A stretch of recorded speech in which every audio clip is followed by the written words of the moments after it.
Bueno, pues buenas tardes a todos. Bienvenidos a este nuevo webinar que celebramos conjuntamente ITI y tecnoconference.com, tecnowebinars.com.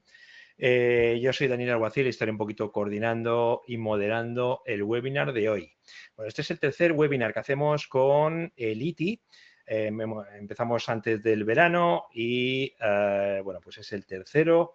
Y bueno, digamos, nos quedan unos dos más todavía. Vale, en este caso, ya sabéis, vamos a hablar de lo que hemos titulado del dato al contexto, el nuevo salto en inteligencia artificial.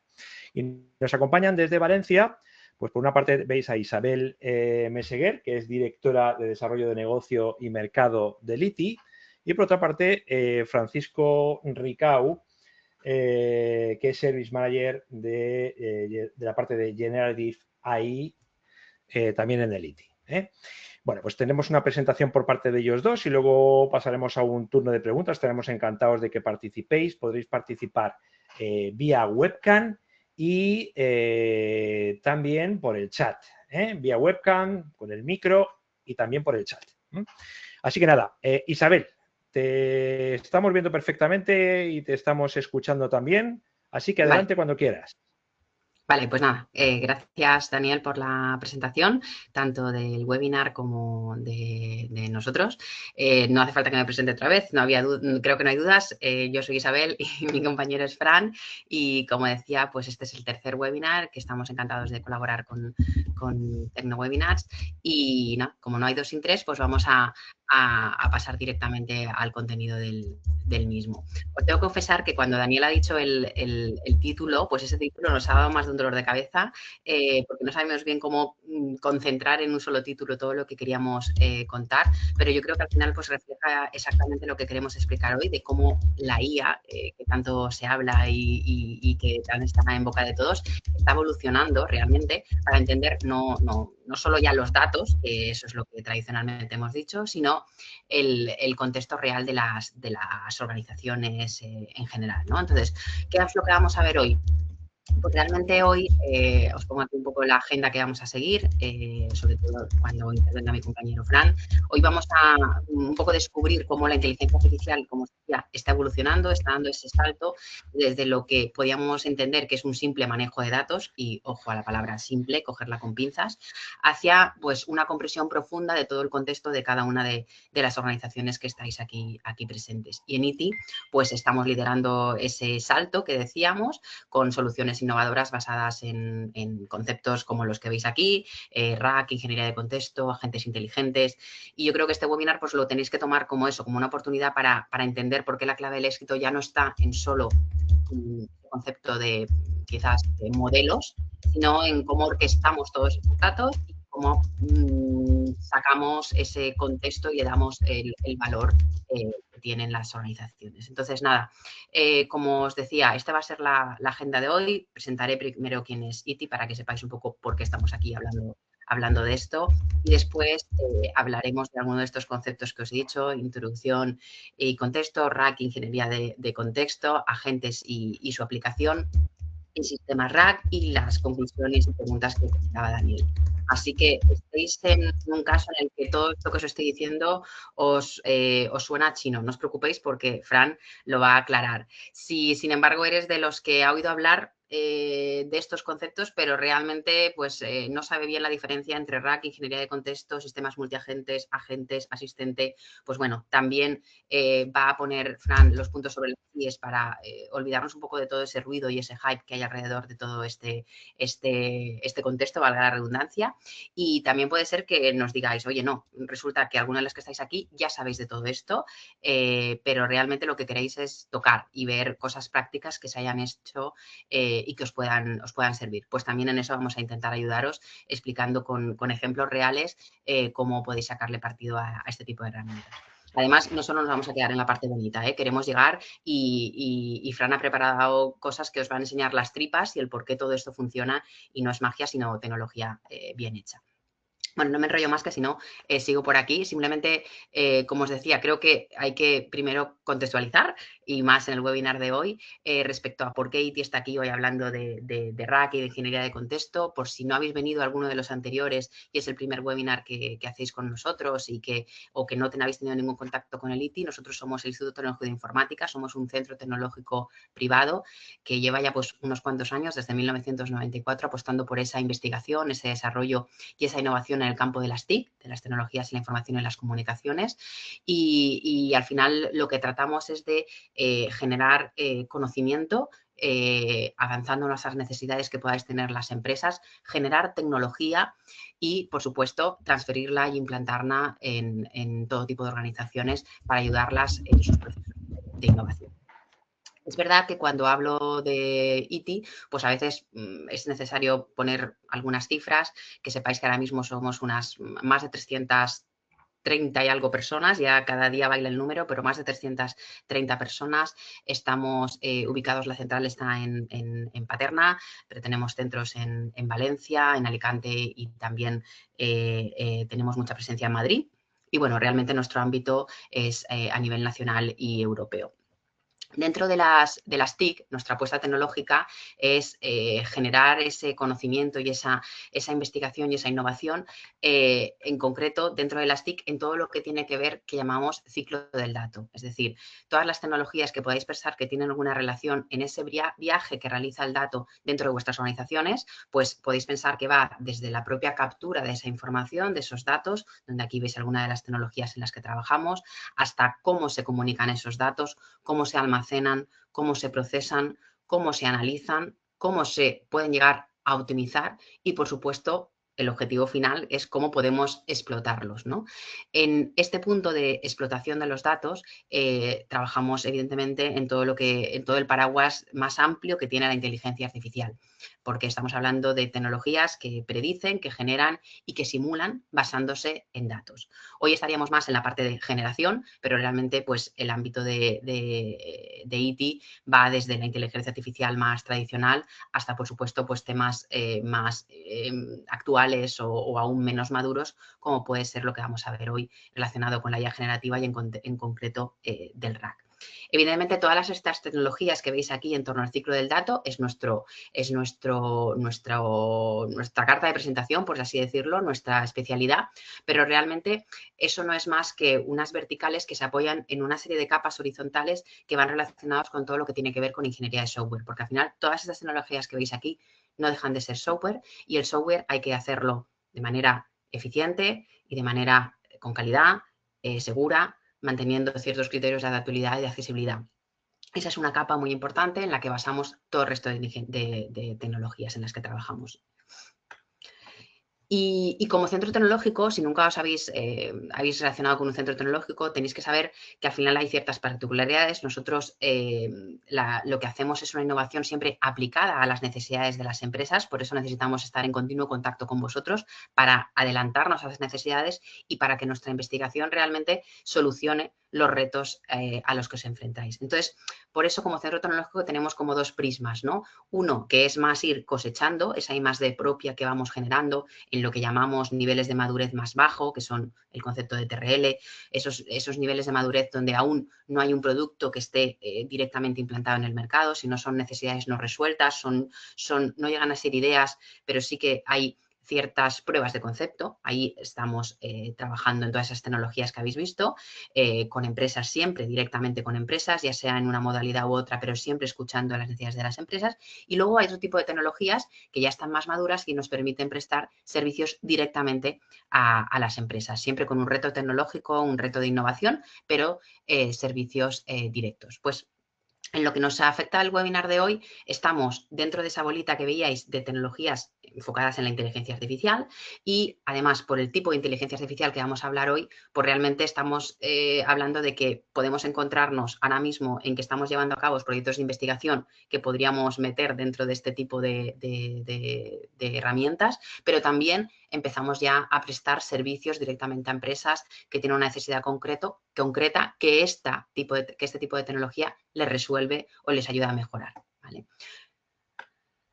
Al final se trata de ese infinito, ¿no? Que va desde un concepto más de investigación hasta un concepto de innovación, pero siempre escuchando al mercado. Es decir, no queremos hacer una investigación que luego se quede en el cajón, sino queremos hacerlo basando todo el rato en las necesidades reales y en los retos que tenéis. Por eso, desde el punto de vista del Departamento de Desarrollo de Negocio donde estoy, pues es básico tener iniciativas como la que tenemos hoy, donde sí, pues vamos a contar muchas cosas, pero también nos gustaría escucharos y creo que la parte de preguntas puede dar conclusiones muy interesantes para que nosotros tratemos también de orientar nuestras soluciones tecnológicas innovadoras a las necesidades que tengáis. ¿Dónde y cómo lo hacemos? ¿No? Pues realmente el cómo puede ser desde hacerlo de una manera más ayudando a idear, ayudando a sacar ese caso de uso, ese proyecto o esa prueba de concepto. Podemos ayudar a acelerar proyectos que ya tengáis identificados, necesidades que ya tengáis identificadas y que no tengáis que reinventar la rueda desarrollando tecnología, porque al final nuestro objetivo, como os digo, una de nuestras bases es generar tecnología propia de calidad y que permita a las empresas pues empezar, no empezar de cero, sino empezar un escalón más arriba. Y por supuesto, pues impulsar vuestros proyectos y divulgar o formar en la medida en lo que necesitéis, como es el caso de hoy. Fran, pasamos a lo que realmente os interesa. Paso a que comparta mi compañero Fran y después volvemos a hablar. Fran, ¿estás por ahí? Muy bien. Sí, estoy por aquí. Muchas gracias, Isabel. Paso a compartir y seguimos con la presentación. Bueno, en primer lugar, muchas gracias, compañera, por la introducción. Vamos a seguir con la introducción, pero en este caso ya sobre el tema que nos atañe hoy, que es la parte de la gestión de contexto en los proyectos de inteligencia artificial. Y bueno, como ya has comentado, Isabel, y como habrán intuido los asistentes al webinar, vamos a hablar de inteligencia artificial, que es un concepto muy amplio, pero en concreto vamos a hablar de inteligencia artificial generativa, ¿no? Y antes de entrar en más detalles, pues bueno, también reflejan algunos datos dentro de esta introducción para tomar el pulso, ¿no?, de cuál es el estado actual de desarrollo y también, ¿por qué no?, de opinión, ¿no?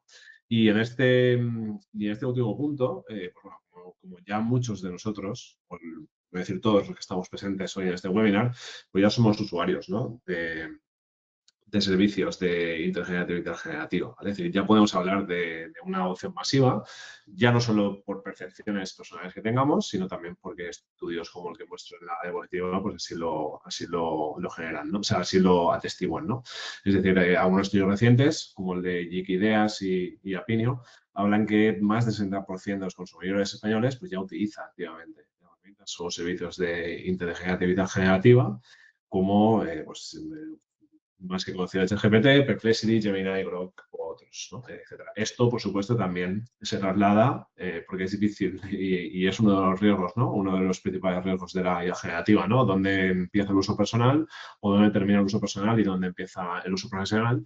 Y en esa frontera, y en esa zona liminal, ¿no?, y también difícil de distinguir, es donde afloran uno de los principales riesgos ahora mismo de la empresa, ¿no?, que es gobernar todos estos usos de la IA generativa. No, pero como decía, al igual que somos usuarios a nivel personal de servicios de IA generativa, también lo somos en las empresas, ¿no? Y eso es en general también de nuestra experiencia y en el contacto con empresas cliente, donde la mayoría con las que trabajamos o con las que vamos a trabajar están en esa fase de consumo de servicios, ¿vale? Es decir, dentro de la adopción de la IA generativa, tendríamos como dos grandes fases, ¿no? La primera fase, que es la fase de consumo de servicios, pero realmente el siguiente paso, el siguiente salto en madurez es cuando hablamos ya de la construcción de aplicaciones sobre estos grandes motores, ¿no?, tecnológicos que son los modelos de lenguaje y que nos permite generar soluciones adaptadas a las necesidades y al contexto de la empresa, ¿no? Que es cuando se da un salto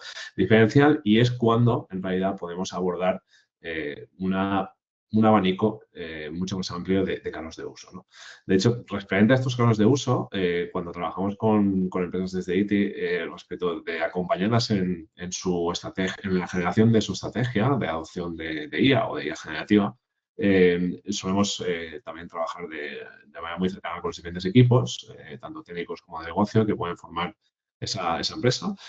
Y a través de dinámicas que trabajamos en sesiones de identificación de casos de uso y utilizamos diferentes herramientas, entre ellas lo que llamamos el radar de inteligencia artificial, que ayuda también a un empleado con una visión, evidentemente, con una visión importante o con una visión exhaustiva del proceso o de sus procesos en la empresa, le permite identificar dónde estas tecnologías base podían aplicarse, ¿no? Y situar esos casos de uso en función de si son, por ejemplo, en los dos cuadrantes inferiores del radar, si hacen referencia al proceso interno, es decir, si hablamos de casos de uso donde es el cliente interno el que va a ser el principal beneficiario, o en los dos cuadrantes superiores el cliente externo, es decir, cuando hablamos de casos de uso que ya afectan, pues, a clientes, a proveedores, etcétera. También desde la perspectiva, esta sería la perspectiva, digamos, cuadrante superior e inferior, pero desde la perspectiva izquierda-derecha, las dos cuadrantes de la izquierda, de mi izquierda, serían aquellos casos de uso que hacen referencia o que están relacionados con lo que llamamos IA cotidiana, ¿vale? Es decir, con pequeñas mejoras en productividad o pequeñas microinnovaciones, ¿vale? Pero que no tienen un impacto sustancial en los procesos o en la empresa. Sin embargo, los dos cuadrantes de mi derecha, veis ya cuando pensamos en casos de uso que realmente están afectando a la propia estrategia de la empresa o que pueden aumentar su propuesta de valor, ¿no? E incluso en algunos casos, no siempre, pueden aumentar su portfolio de productos o servicios, ¿no? Pero volviendo a la diapositiva anterior, donde hablábamos de la diferencia entre consumir servicios y construir aplicaciones, si solo nos quedamos en la parte de consumo o de uso o consumo de aplicaciones de terceros, ChatGPT, Gemini, aquí estamos, digamos que estamos impactando o la mayoría de nuestros casos de uso van a ser, evidentemente, casos de uso que van a afectar a nuestros procesos internos y que van a estar, digamos, sí, van a afectar a una parte del core, pero principalmente van a afectar a departamentos de soporte, ¿no? Van a ser pequeñas microinnovaciones, ¿vale? Donde, evidentemente, la ventaja competitiva, pues ya, o sea, esto ya va a suponer una ventaja competitiva, pero pequeña respecto de lo que supone trabajar en esa otra fase, que ya es pasar al desarrollo de soluciones concretas, ¿no? A la construcción de soluciones. Pero claro, cuando pasamos al desarrollo de soluciones, que vamos a ver de qué manera podemos construir, ¿no? Soluciones con estos modelos de lenguaje o con estos Large Language Models que tenemos a nuestra disposición ya, tenemos que ver también qué es lo que está pasando en líneas generales cuando una empresa decide, ¿no? Dar este paso. Bueno, aquí, de hecho, podéis ver también, en complemento con el radar anterior, uno de los múltiples estudios que existen respecto de aplicaciones o casos de uso más comunes de la IA generativa en la empresa. Y como os veis, los más comunes son los que se resaltan en color rojo. Tienen referencia, por supuesto, a la parte de desarrollo de software, ¿vale? Que es el principal, o sea, que fue el primer departamento que pudo ver en funcionamiento sus modelos generativos a la hora de, en este caso, la generación de código. Pero si salimos ya, digamos, de ese ámbito técnico y nos vamos a otros departamentos de negocio, pues vemos que, por supuesto, el marketing, la parte de creación de contenido, es uno de los casos de uso principales. Y también, y aquí es donde entran en juego conceptos como veremos más adelante, como el RAG, es decir, cuando ya integramos datos de nuestra empresa con estos modelos generativos, cuando hablamos también del soporte al cliente, ¿no? De gestión de incidencias, resolución de consultas, etcétera, ¿no? Por ejemplo, estos casos de uso, el radar los situaríamos en los dos cuadrantes superiores.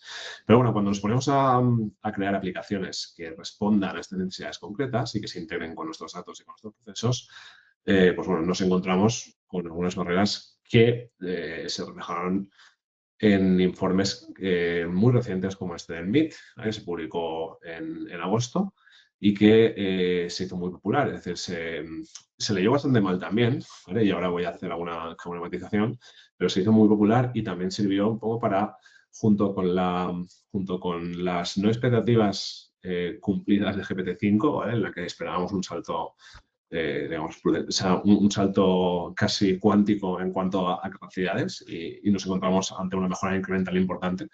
Por eso, junto con la publicación de informes de este tipo, también aunque después comentaremos, hizo que el estado, digamos, de ánimo respecto de la IA generativa, pues se bajaron un poco las expectativas, ¿no? Pero este informe del MIT, fijaos en el titular, el 95% de los pilotos de IA generativa en las compañías falla. Claro, el 95% es un porcentaje muy alto.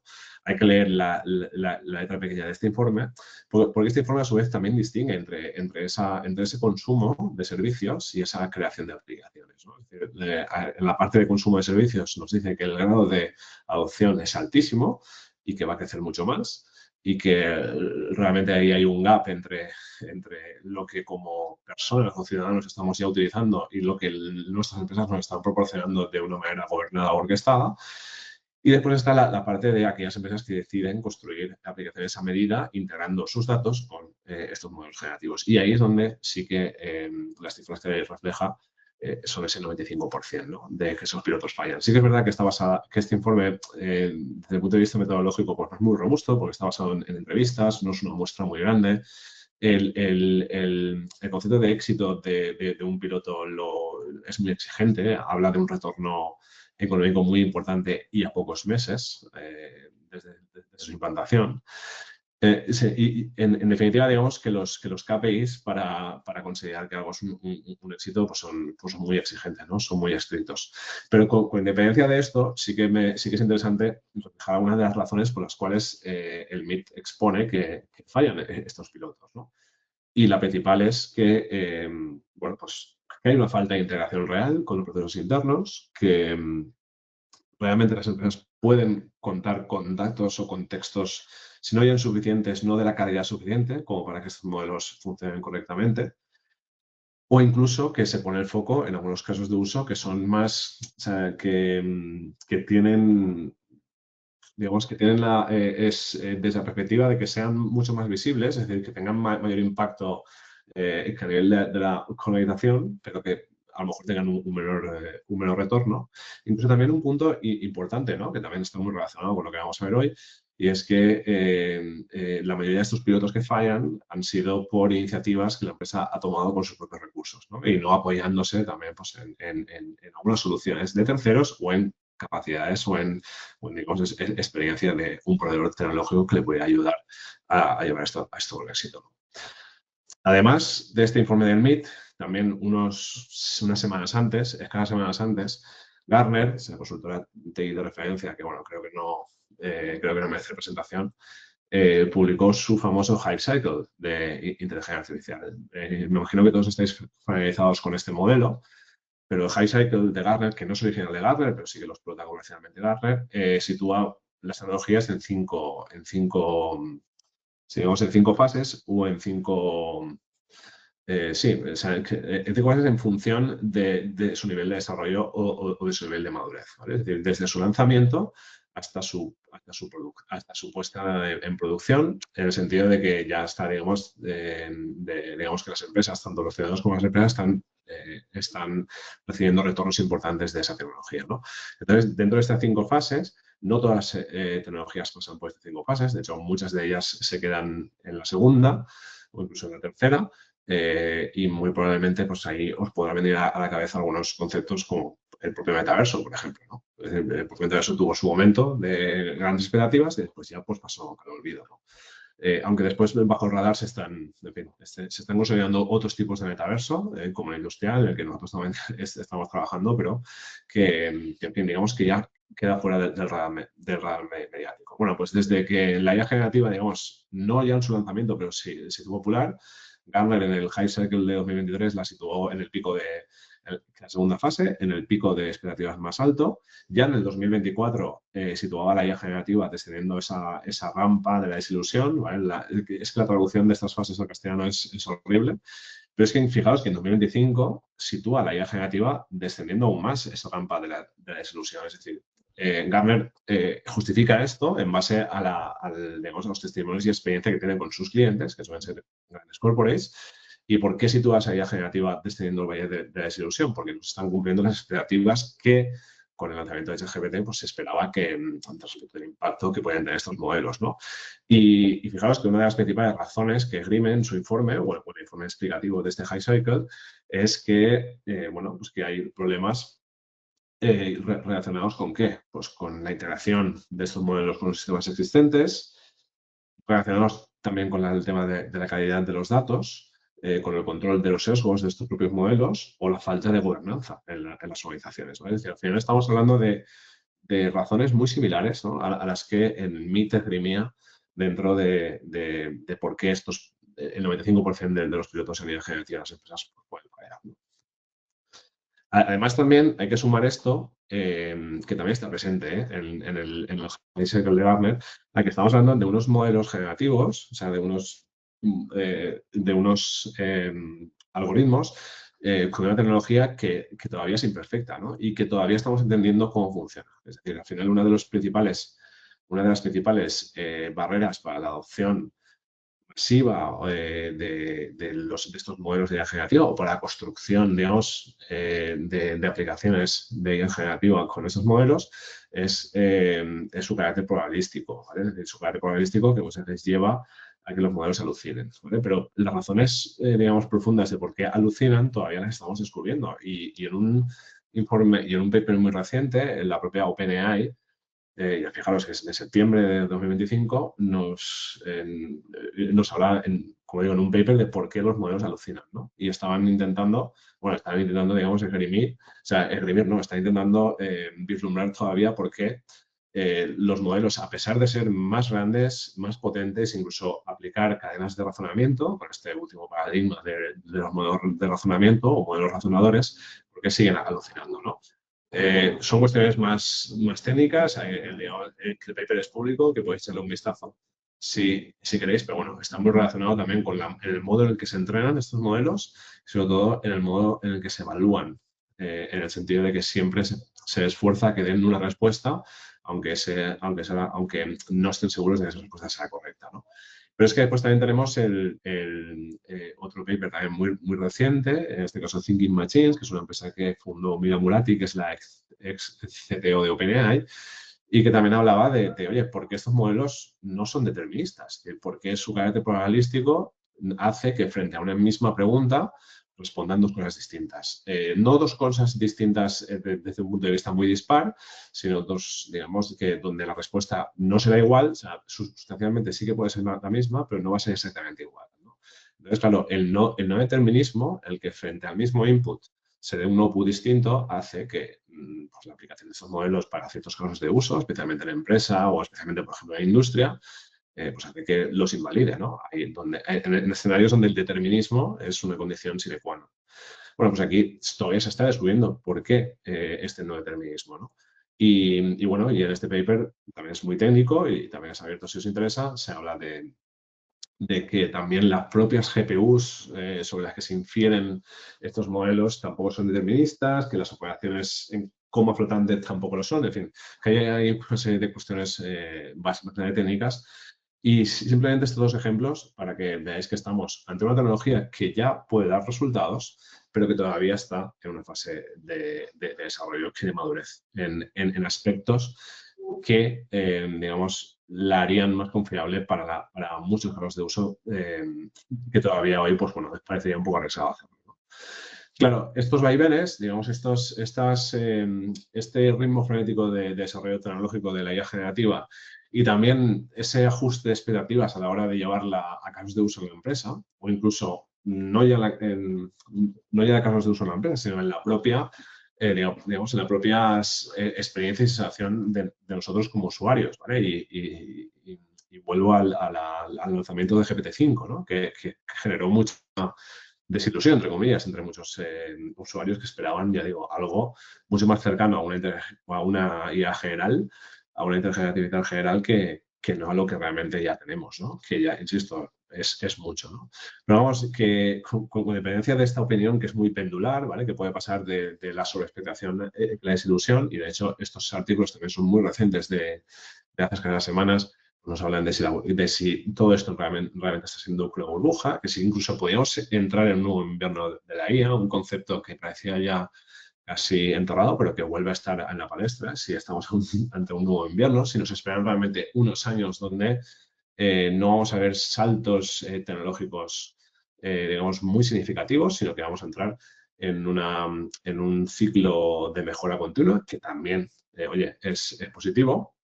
Pero bueno, con independencia de estos vaivenes, quería cerrar también esta introducción con un artículo de O'Reilly, también muy reciente, que agosto y septiembre han dado mucho desde el punto de vista de la IA generativa, donde nos invita a hacer una reflexión que yo creo que es muy acertada para lo que os quiero también trasladar hoy. Y es, oye, la inteligencia artificial es una tecnología normal, porque a lo mejor si empezamos a verla como una tecnología normal, es decir, si la bajamos del pedestal y empezamos a asumirlo como lo que es, como una tecnología más, con su ciclo de adopción, igual que las demás, pues empezaremos realmente a ser conscientes de sus posibilidades y empezar a construir con ella, digamos, soluciones que tengan un impacto importante, ¿no?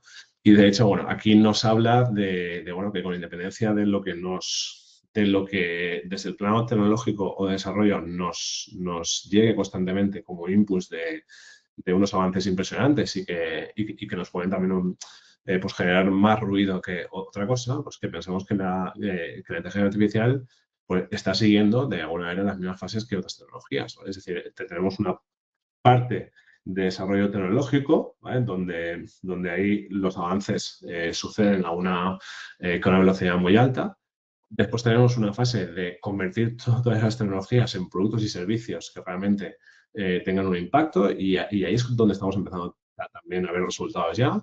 Pero es que después viene la parte de adopción generalizada, ¿no? Y esa parte de adopción generalizada, pues hay un gap muy importante entre lo que, digamos, el mercado puede llegar a ofrecer o ofrece y lo que realmente acaba permeando en las empresas, ¿no? Entonces, digamos que entre esos dos escalones, entre esas dos realidades, es entre las que nos tenemos que mover.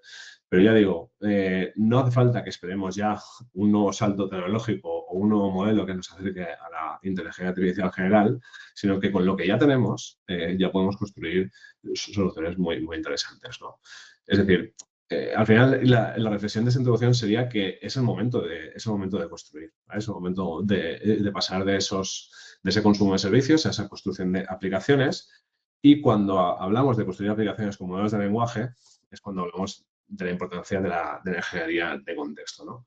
¿Y por qué es tan importante la ingeniería de contexto? Porque si estamos hablando de integrar o de explotar estos modelos de lenguaje con nuestros datos, tenemos que tener en cuenta una serie de técnicas que son las que engloba la ingeniería de contexto y son las que nos van a permitir preparar y conectar los datos de nuestra organización para que un modelo de lenguaje pueda responder con conocimiento real de la empresa y no solo con lo que sabe de fábrica, es decir, no solo con con los datos o con el conocimiento que ha podido crear a partir de sus datos de entrenamiento. Esa es la diferencia fundamental. Claro, cuando hablamos de ingeniería de contexto, hablamos de un concepto que es bastante amplio. Una de las patas principales de la ingeniería de contexto son los sistemas RAG. Que RAG son las siglas en inglés, Retrieval Augmented Generation, ¿no? Es decir, la generación aumentada por recuperación. Ahora después entraremos en detalles de qué es, ¿no? Pero la ingeniería de contexto no solo implica el RAG, que sería, digamos, el tener acceso a unas bases de conocimiento de las empresas, sino también incluye la ingeniería de prompts, incluye la gestión del histórico que pueda tener el usuario con una aplicación de inteligencia artificial, con la memoria, o sea, con qué recuerda estos sistemas más allá incluso de la propia sesión o del propio historial de uso del usuario. Y también implica pues eso, el generar salidas estructuradas, ¿vale? Es decir, que realmente el sistema pueda dar como respuesta en los formatos que nosotros esperamos, en tanto a nivel de formatos de fichero, en JSON, etcétera, como formatos de respuesta, en tablas, gráficos, dashboards, lo que queramos, ¿no? ¿Y por qué esto es importante? Bueno, porque como se dice en la diapositiva, que yo creo que es una de las conclusiones, una de las primeras conclusiones de hoy, y que después al final también reforzaremos, al final, cuando hablamos de los modelos frontera, de los modelos más potentes, y ahora veremos alguno de ellos, sus capacidades, en fin, aun habiendo diferencias entre ellos, pero sus capacidades son bastante similares, ¿no? Entonces, ¿qué es lo que realmente marca la diferencia? Pues la capacidad que tengamos de proporcionar y entregar a esos modelos el contexto adecuado para que respondan en base a las necesidades de la empresa. Es decir, quien realmente, como dice la diapositiva, el ganador será quien orqueste mejor el contexto, ¿no? Y orquestar bien el contexto implica, pues, digamos, una serie de técnicas y hacer una serie de cosas con nuestros datos y con esta información que es clave antes de que nos pensemos en aplicar IA generativa en nuestra empresa. Es decir, esto de conectar nuestros datos a un modelo generativo se parece algo sencillo, pero realmente pues no lo es, ¿no? Con no es tan trivial. Porque claro, cuando hablamos de un modelo de lenguaje, hablamos de un gran algoritmo que podemos explotarlo o podemos integrarlo, digamos, en una aplicación de muy diferentes maneras, ¿vale? Aquí están resumidas las tres principales, ¿vale? La primera sería explotarlo vía ingeniería de prompts, ¿vale? Que la ingeniería de prompts en su nivel más básico pues puede ser lo que nosotros hacemos cuando prompteamos con ChatGPT, ¿vale? Es decir, las instrucciones que le damos a través de esa ventana de prompts, o evidentemente ya si entramos en técnicas más avanzadas es pues vía programática, ¿no? Cómo podemos, digamos, a través de diferentes técnicas, insisto, mejorar el prompt o las instrucciones que nosotros le damos a estos modelos para que den la respuesta que queramos, ¿no? Pero digamos que aquí nos quedamos solo con la de instrucción.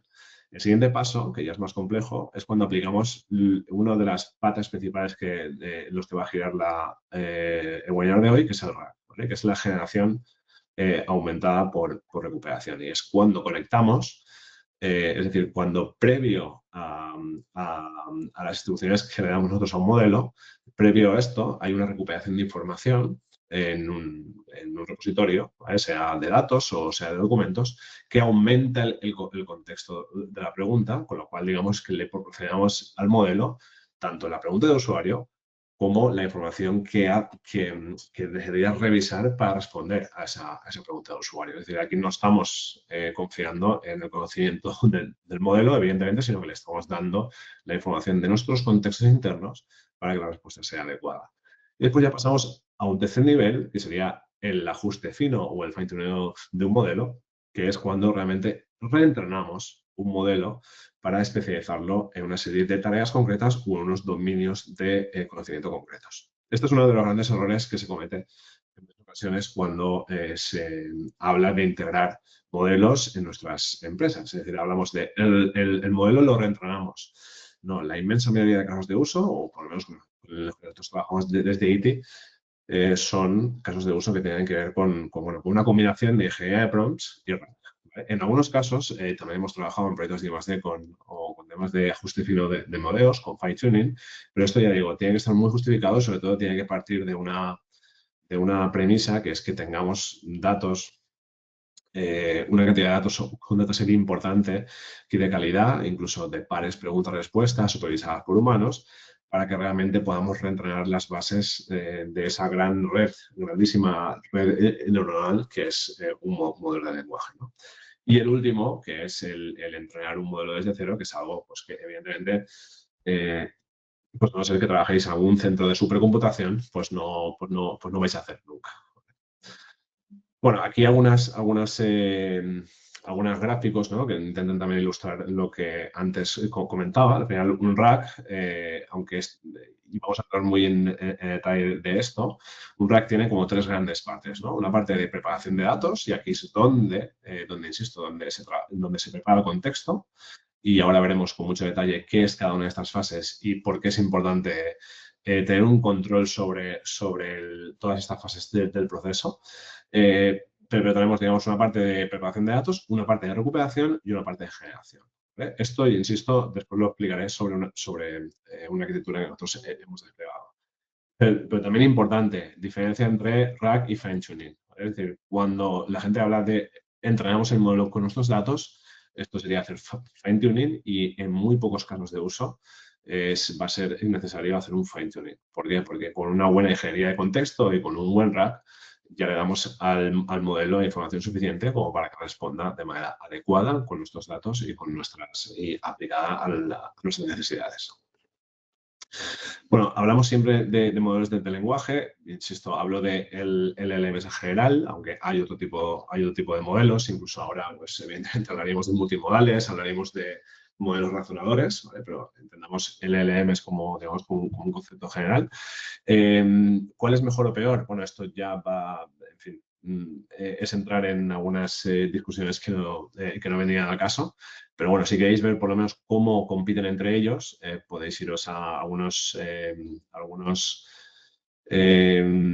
que algunas webs como la del que Leaderboard Arena, como la de LM Arena, que es un benchmark, que disculpad que no me salía la palabra, en la cual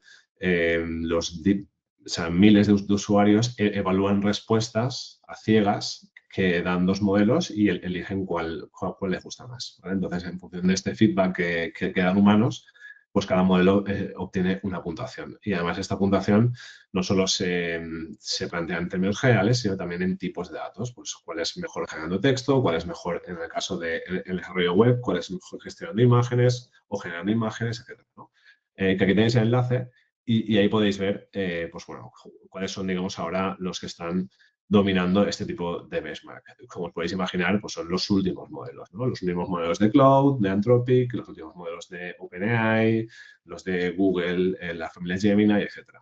Aquí, simplemente, para hablar de construcción de aplicaciones, también tenemos que tener en cuenta dos cosas. Una es que todos los modelos pues, no son iguales. Existen modelos privativos y modelos abiertos, ¿no? Los modelos privativos, como puede ser el propio GPT-5, Cloud, Gemini, Grok, etcétera, son modelos que están alojados por sus empresas. Es decir, no podemos acceder a sus pesos ni tampoco los podemos ejecutar en local, sino siempre los vamos a usar o bien, bien mediante una API, ¿vale? Que al final será una facturación por uso y sabéis que la unidad de medida, en este caso, es el consumo de tokens, o a través de una interfaz donde se nos dé ya una aplicación. Por ejemplo, cuando utilizamos ChatGPT, estamos utilizando GPT-5, que a su vez está alojado pues, en los servidores de OpenAI, ¿no? ¿Y qué ventajas nos dan estos modelos privativos? Pues evidentemente un mayor rendimiento, los modelos frontera, los más potentes suelen ser los privativos y por supuesto pues, han sido entrenados con datos masivos. ¿Qué limitaciones podemos tener? Pues evidentemente también el coste, ¿vale? Es decir, al final cada inferencia que hacemos consume tokens, ¿vale? Después la privacidad, es decir, si nuestro caso de uso exige 100% de privacidad, pues bueno, a lo mejor este tipo, o sea, el uso de estos modelos privativos podría ser opcional. Y después también pues, que dependemos del proveedor, ¿no? Sin embargo, existe otra alternativa que son los modelos abiertos, que son modelos donde que podemos descargarlos. Sus pesos están disponibles y se pueden desplegar en servidores propios. Evidentemente, a muy pequeños que sean estos modelos, la infraestructura que necesitaremos será importante y salvo excepciones muy, muy raras, para crear una aplicación a nivel empresarial, pues siempre vamos a necesitar como mínimo de GPU, ¿no? ¿Qué ventajas nos pueden permitir? Pues bueno, pues un control total, ¿vale? Es decir, nosotros lo descargamos y podemos hacer con él lo que queramos. La privacidad, en tanto en cuanto digamos que podemos controlar tanto los datos como la integración de nuestros datos con nuestros modelos, pues quedando en nuestra infraestructura, en el caso de que dispongamos de ella. Y después las limitaciones pues, son estas, ¿vale? Es decir, que requerimos de infraestructura y también de conocimientos para su despliegue y su mantenimiento, ¿vale? Pero bueno, eso también es importante distinguirlo porque que muchas veces se nos olvida que, bueno, existe, digamos, alternativa digamos, al uso de estos modelos alojados y disponibles en los grandes vendors, ¿vale? Tipo Amazon, Microsoft, etcétera. De hecho, voy a hablar, o sea, ahora entramos ya en la parte práctica y voy a hablaros de cómo hemos creado diferentes asistentes dentro de ITI, ¿vale? Es decir, podemos hablaros de algunas experiencias con cliente, pero hemos querido poner también en valor nuestro primer cliente, que fuimos nosotros mismos, para hablaros de algunos asistentes que están desplegados en ITI y están desplegados con una arquitectura RAG, que ahora os explicaré cómo funciona, y que, o sea, de desarrollo propio y que está desplegada íntegramente en local, incluyendo también el propio modelo de generación, el propio modelo de lenguaje, ¿vale? En este caso, son asistentes que están accesibles a través de nuestra intranet y, como veis, están especializados en diferentes ámbitos de conocimiento, ¿vale? Cada uno de ellos está conectado a una serie de orígenes de datos que contienen ese conocimiento y el contexto necesario para las preguntas que le puedan hacer los diferentes usuarios, ¿vale? Por ejemplo, recursos humanos, procedimientos, o sea, proyectos IPEM, que es un sistema, sería como nuestro sistema principal para la gestión de los proyectos, que ejecutamos, y el research, que bueno, este sería un poco excepcional porque sí que migraría más hacia afuera, ¿no? Estaría más orientado hacia la búsqueda en profundidad en web abierta y en fuentes especializadas. Pero, por ejemplo, si nos fijamos en recursos humanos, pues aquí tendríamos a Leo y Leo, que una vez digamos, lo seleccionamos, podríamos preguntarle aquello que quisiéramos, ¿no? E incluso también para facilitar, esta interfaz también es propia, es nuestra, para facilitar, digamos, algunas preguntas que podías hacerle, pues están esas categorías que puedes desplegar, ¿no? Y puedes lanzar alguna de las preguntas que están dentro de ellas para que conteste el asistente. Pero bueno, si por ejemplo esta pregunta, ¿no? De qué duración tienen los distintos permisos retribuidos, aquí, como veis, el sistema pues, responde que de acuerdo con el plan de conciliación de ITI y el convenio colectivo, los permisos retribuidos son estos, ¿no? Y fijaos que al lado de cada al lado de cada afirmación que pueda hacer, cita los documentos o los trozos de documento, y ahora explicaré esto por qué digo trozos de documento o fragmentos de documento, de donde ha obtenido la información para construir su respuesta personalizada para ITI, ¿no? Y además aquí a la izquierda podéis ver, bueno, pues que creo que es la gestión del historial de cualquier chatbot, pero que también es contexto, ¿vale? Y que también se tiene en cuenta a la hora de responder a estas preguntas. No en esta, que es, digamos, la primera de un hilo de conversación, pero si ahora siguiéramos la conversación en este chatbot, pues evidentemente se tendría en cuenta el historial.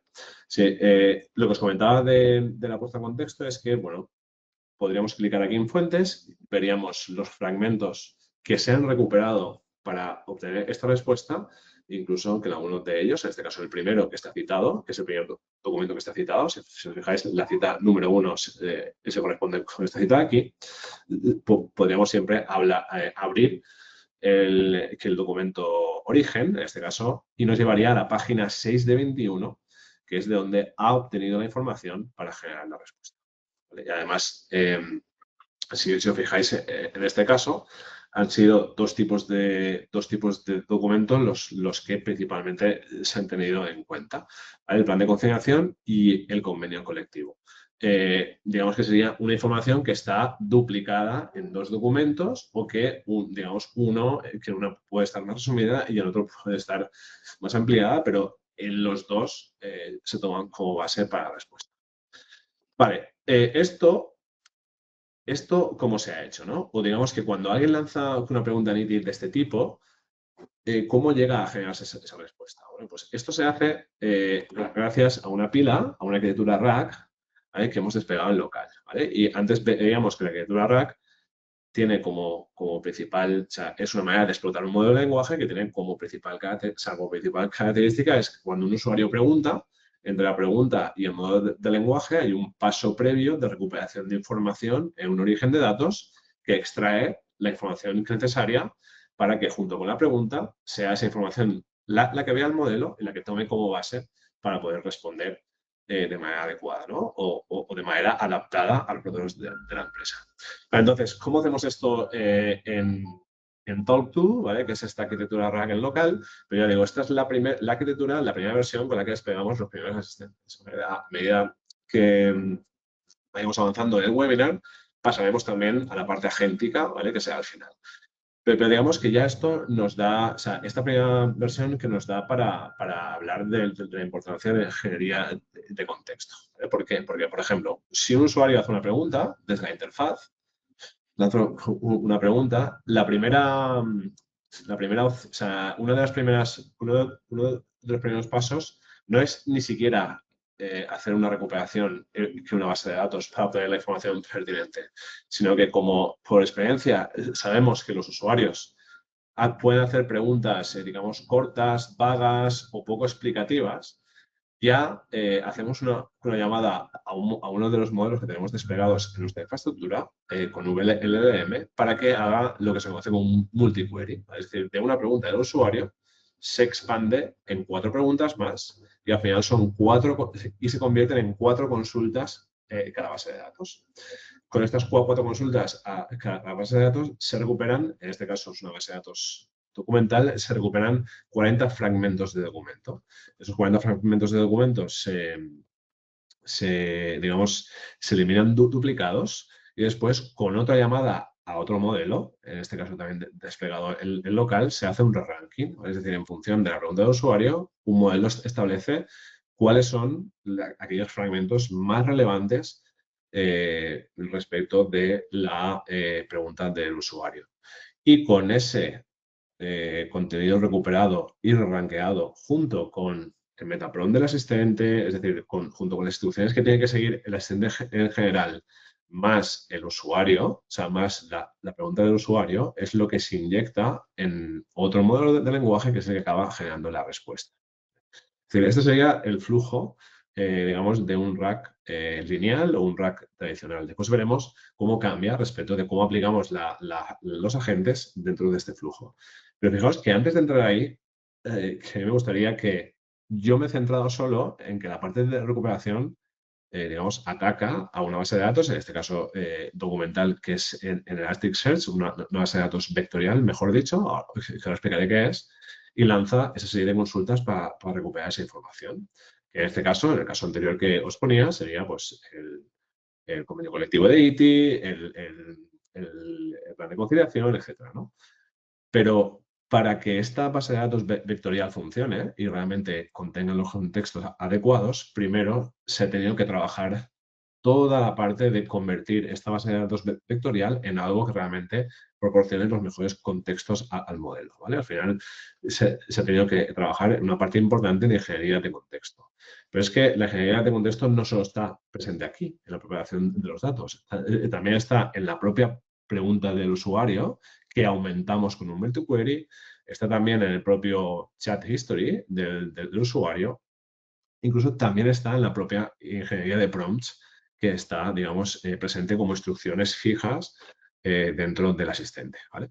Pero, con independencia de que estas partes también son muy importantes, voy a detenerme a que cómo preparamos un convenio colectivo o cómo preparamos un plan de igualdad, es decir, cómo hemos preparado todo el repositorio, entre ellos documental, que hace referencia o al que tiene acceso, en este caso Leo, que es nuestro asistente, que es Leo, que es nuestro asistente de recursos humanos en ITI. Es decir, esa base de datos vectorial que se ha generado, ¿cómo se ha generado? ¿Vale? Y por qué es importante tener, como decía antes, el control sobre cada uno de estos pasos para poder realmente adaptar al dominio estos sistemas RAG, ¿vale? Que es una de las claves principales. Es decir, el RAG ya se puede considerar una tecnología madura. Existen servicios en Azure, en AWS, en Google, que permiten, pues, con pocos clics, digamos, o con no mucho esfuerzo, de desplegar un sistema conversacional sobre una base de datos documental, por ejemplo. Pero digamos que tener el control sobre cómo se prepara toda esa base de datos vectorial para que en un momento dado podamos tomar decisiones para que el sistema funcione de manera correcta y se adapte a un dominio concreto o a un caso de uso concreto, pues la clave es la diferencia, ¿no? Pero fijaros, partimos de unos datos en crudo, que pueden ser un conjunto de documentos. Y ya digo, son documentos normalmente pues, PDFs, y son documentos que incluso pueden venir descontextualizados, es decir, que no están estructurados en un sistema de gestión documental que le añada una capa de metadatos. No, simplemente tenemos un conjunto de documentos sueltos, pueden ser 50, 60, 100, 1000 o 10.000. ¿Vale? Claro, que esos documentos, o sea, tenemos que extraer su contenido, ¿vale? Pero extraer su contenido, y que ahora veremos que el OCR pues no es suficiente, hay que hacer algo más, ¿no? Pero es que después ese contenido que extraemos y que normalizamos con Markdown, o sea, tenemos que fragmentarlo, ¿vale?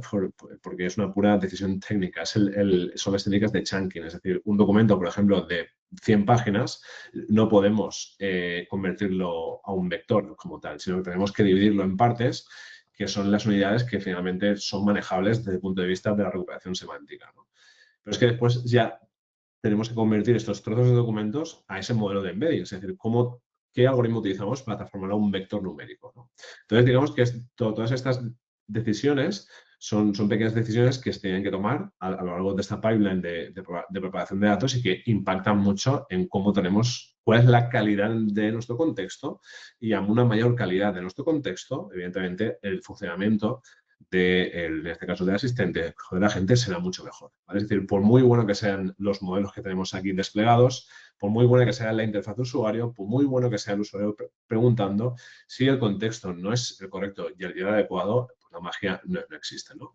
Pero si empezamos por el principio, por ejemplo, por el preprocesado de los documentos, aquí voy a centrarme en documentos, después hablaremos de acceso a datos, que sería el text to SQL, pero que evidentemente cambia un poco. Pero si nos fijamos, por ejemplo, en documentos, estos son 3 ejemplos de 3 documentos, en este caso de un caso de uso que hicimos con un cliente, en el cual, pues, al final, si os fijáis en vuestros documentos en la empresa, pues no son documentos sencillos, son documentos extensos, con imágenes, con tablas, con gráficos, con estructuras, es decir, son documentos donde, digamos, la extracción en una OCR que podemos considerar una tecnología ya muy madura, pues no es suficiente, ¿no? Es decir, si queremos dar un acceso conversacional a un conjunto de documentos, pensad que las búsquedas sintácticas ya no funcionan. Es decir, las búsquedas mediante las cuales nosotros insertamos una palabra clave y por coincidencia de caracteres se nos indicaba pues dónde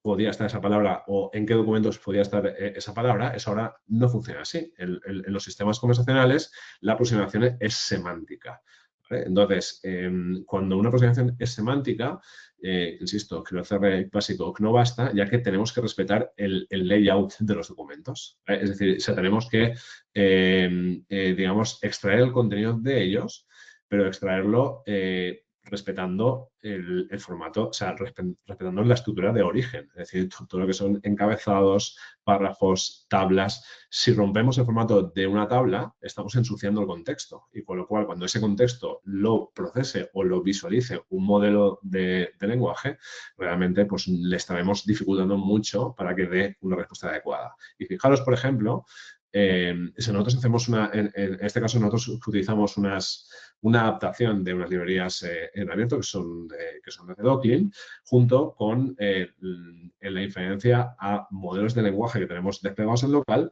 para que nos complementen o mejoren que el OCR, ¿vale? Con estas librerías adaptadas facilitamos el paso digamos, de texto a Markdown, a estructura, además un formato estructurado, y con estos modelos de lenguaje, digamos, hacemos un OCR más avanzado, donde, por ejemplo, para este gráfico 3, pues aparte de guardar el objeto imagen, podemos guardar la descripción como si lo estuviera viendo un humano, ¿no? Entonces, esto desde el punto de vista de la recuperación semántica, de la recuperación por similitud vectorial, es mucho más, digamos, enriquece mucho más el contexto y nos permite ser mucho más precisos en la recuperación. ¿Por qué? Porque si la recuperación no funciona bien, pues la generación no funcionará bien. Esto respecto del preprocesado, que como os podéis imaginar, cada caso es distinto. Es decir, aplicar la misma técnica para todos los documentos pues no tenía sentido, porque habrá documentos más extensos, habrá documentos más complejos, algunos con planos o solo con imágenes. Es decir, al final cada caso de uso o cada situación de empresa es distinto, con lo cual el tener un control también sobre este preprocesado es importante de cara a que estemos generando bien ese contexto. Después está, como os decía, el tema del chunking, ¿vale? El chunking es cómo, a partir de ese Markdown, que es donde hemos transformado esos documentos, cómo lo troceamos para dividirlo en unidades pequeñas y que realmente sean manejables desde el punto de vista semántico, ¿no? Pero claro, fijaros que al final el chunking no es otra cosa que como una sala de despiece, es decir, pero ¿por dónde cortamos un documento? O sea, ¿por dónde lo dividimos? Al final, pensad que una base de datos vectorial no almacena documentos, almacena fragmentos de documentos. O sea, esto es como si entráramos a una biblioteca y no tuviéramos acceso a y no viéramos los lomos de los libros, sino que viéramos los capítulos de los libros dispersos por las estanterías, ¿vale? Es decir, eso realmente es complejo, ¿vale? ¿Por qué? Porque ¿cómo dividimos? Pues esta división es que no es trivial. Y nosotros hemos optado por combinar diferentes técnicas o adaptar diferentes técnicas de chunking, o sea, porque hay técnicas lineales, hay técnicas semánticas, hay técnicas recursivas, es decir, hay muchas maneras de hacerlo. Todas tienen sus ventajas y sus desventajas, con lo cual nosotros hemos optado por crear, digamos, un chunking propio que es adaptativo, es decir, que en función, que analiza la estructura del documento y, por supuesto,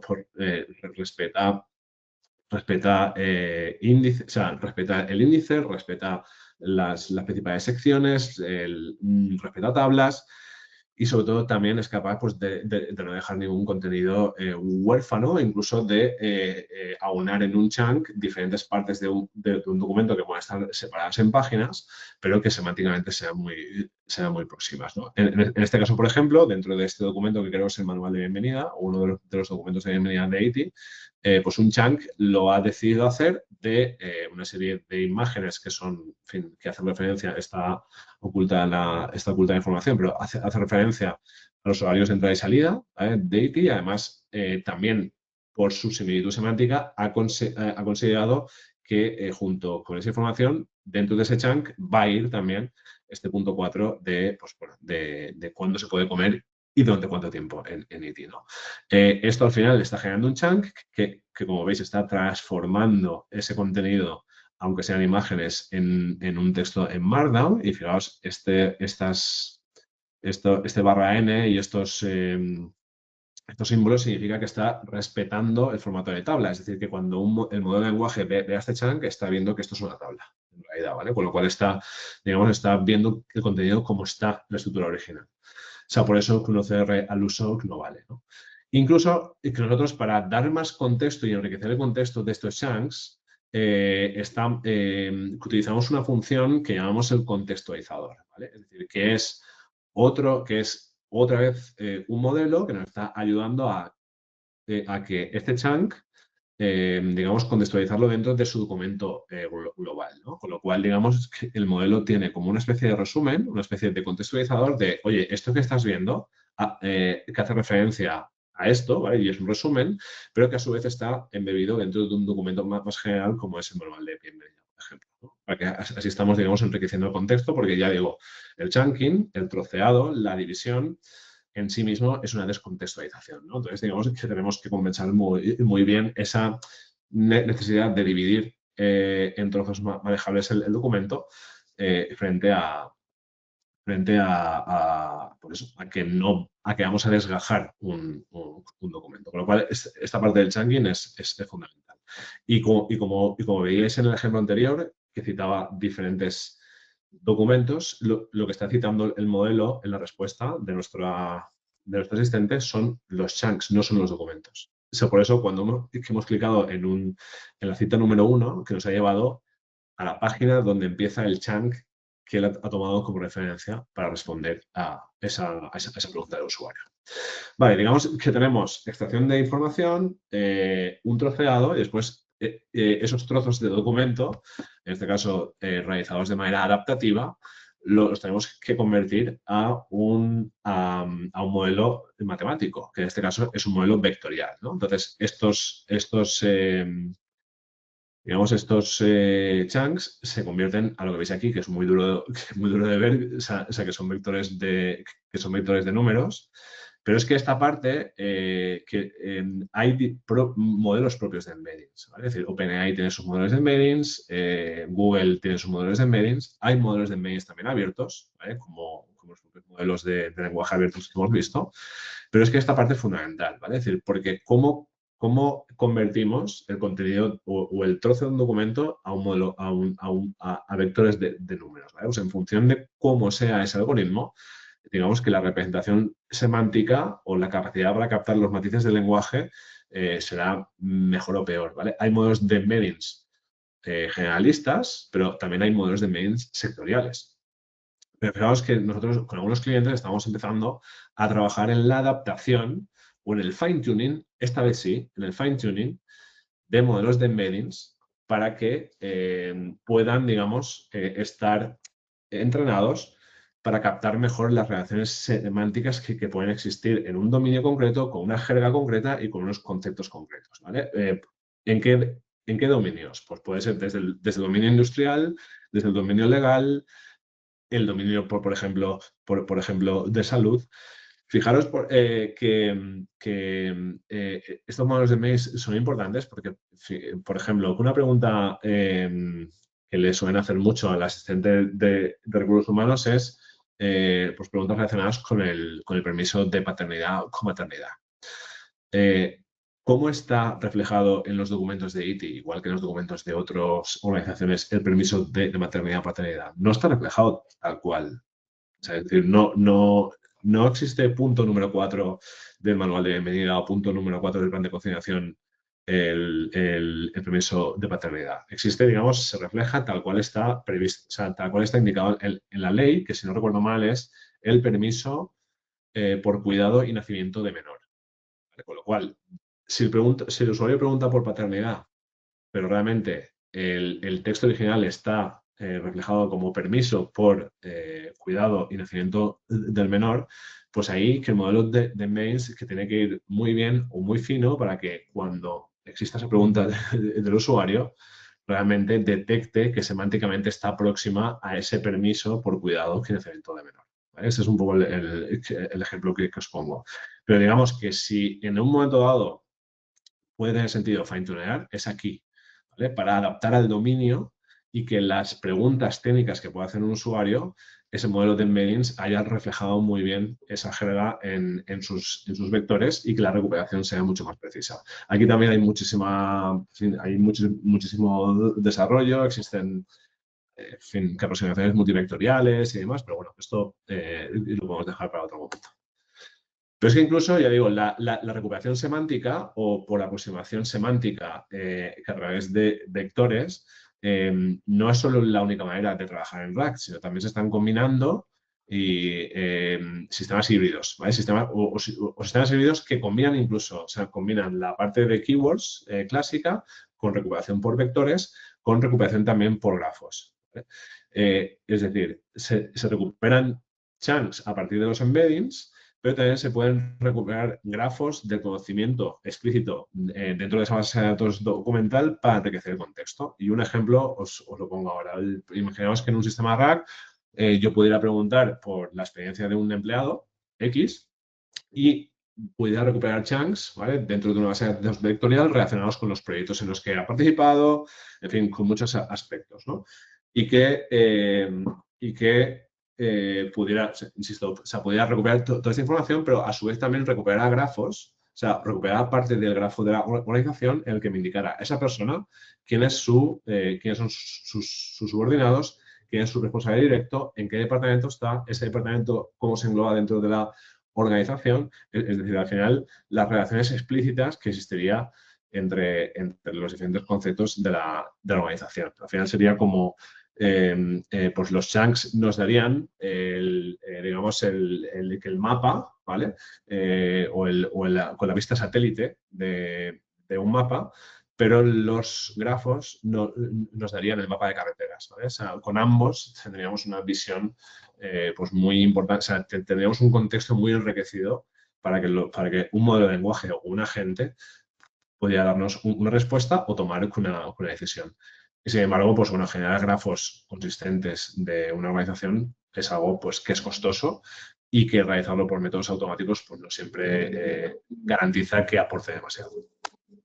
Vale, y después está la parte de text-to-SQL, es decir, que no solo estamos hablando de acceso a índices de vectores, ¿vale? Sino que también estamos hablando de que, oye, en un momento dado nuestro asistente, nuestro agente puede necesitar conectarse a orígenes de datos que sean bases de datos relacionales, ¿vale? Y aquí es cuando entra la parte del text-to-SQL, ¿vale? Es decir, porque si le preguntamos a un asistente cuánto dinero ha gastado los clientes que hicieron pedidos en 2024, esa pregunta, para que el modelo pueda responderla, primero tiene que haber un proceso de convertir esa pregunta del usuario a una consulta SQL, que además es adaptada al motor de base de datos que tengamos en el origen de datos X, ¿no?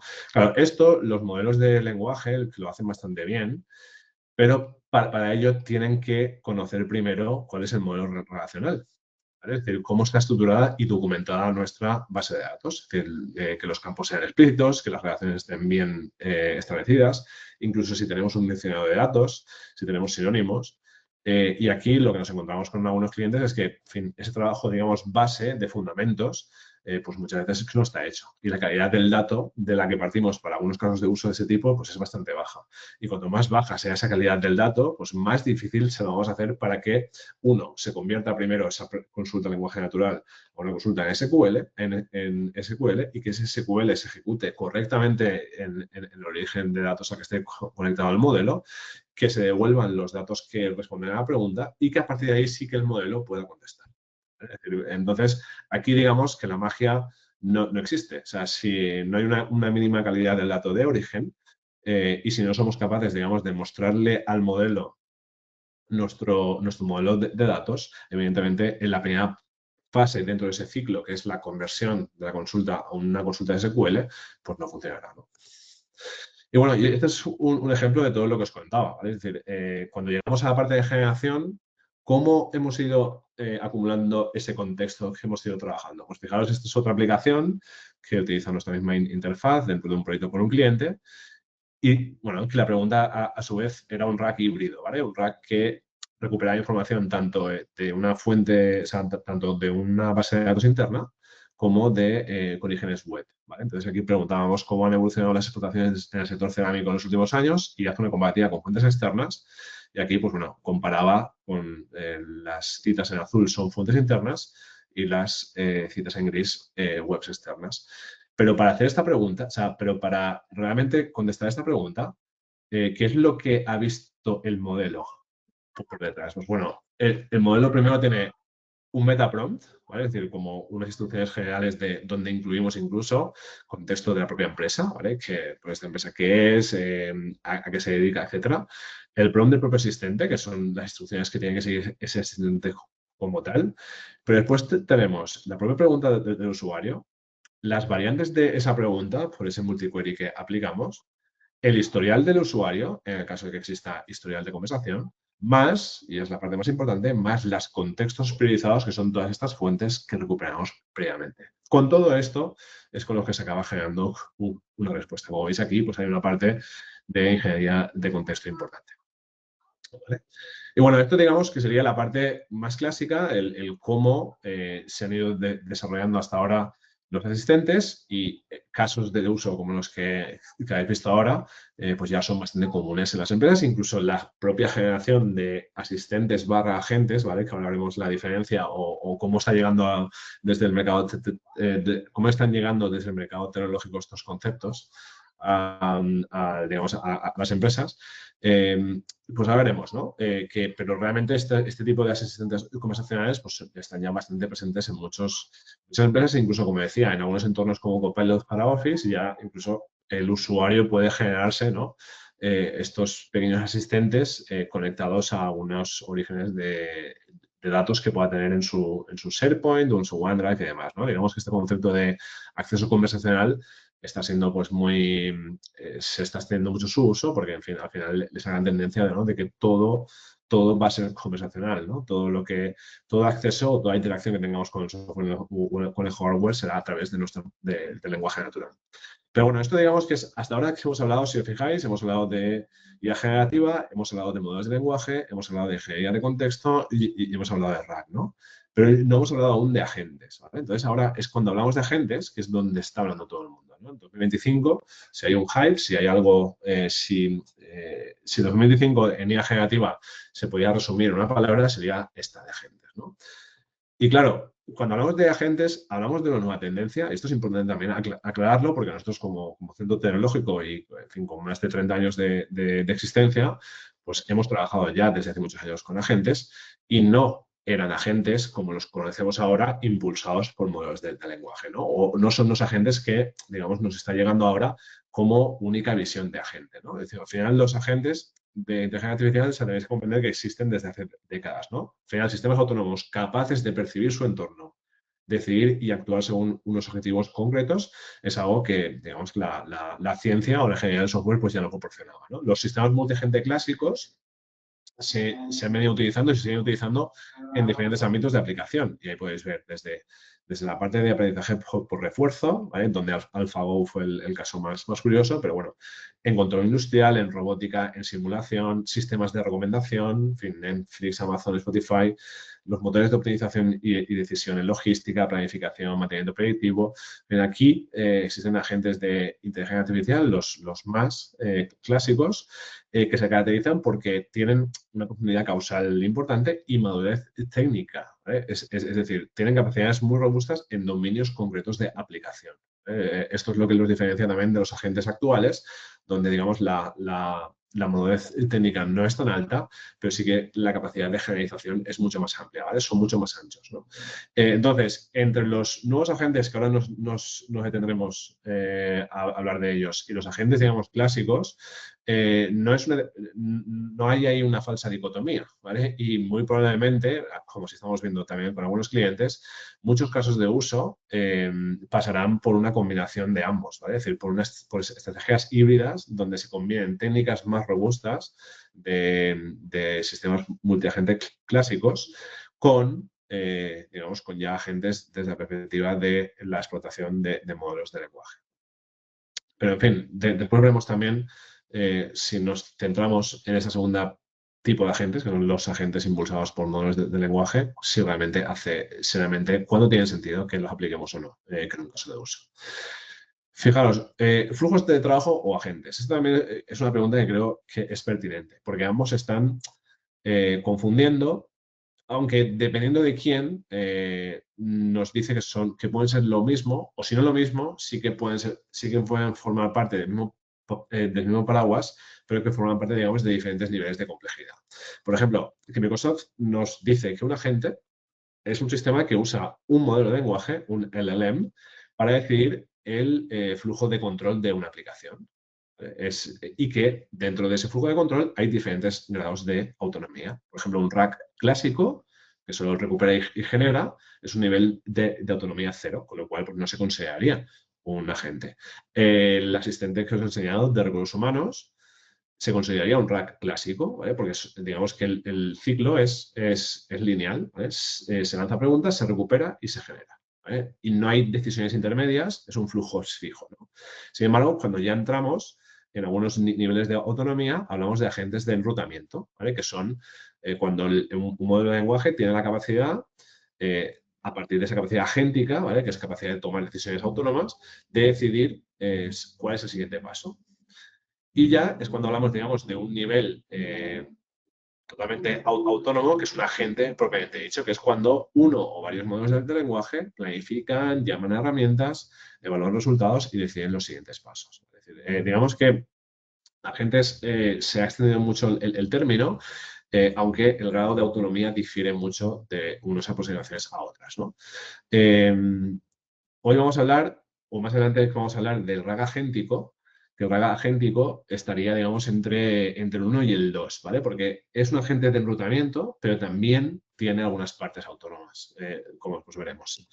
Por ejemplo, Anthropic, que es otro de los grandes fabricantes de modelos de lenguaje, sí que distingue entre workflows y agentes, ¿no? Nos dice, bueno, hay workflows gobernados por un modelo de lenguaje, donde las rutas están predefinidas, ¿vale? Y esto, digamos, que Anthropic no lo considera un agente como tal, sino que sí que considera agente cuando son sistemas donde los modelos de lenguaje dirigen dinámicamente sus propios procesos y el uso de herramientas, manteniendo control sobre cómo alcanzar el objetivo, ¿vale? Es decir, que ahí sí que distingue mucho entre, oye, si el nivel de agencia es menor y los caminos están claros, aquí estamos hablando solo de workflows impulsados por LLM.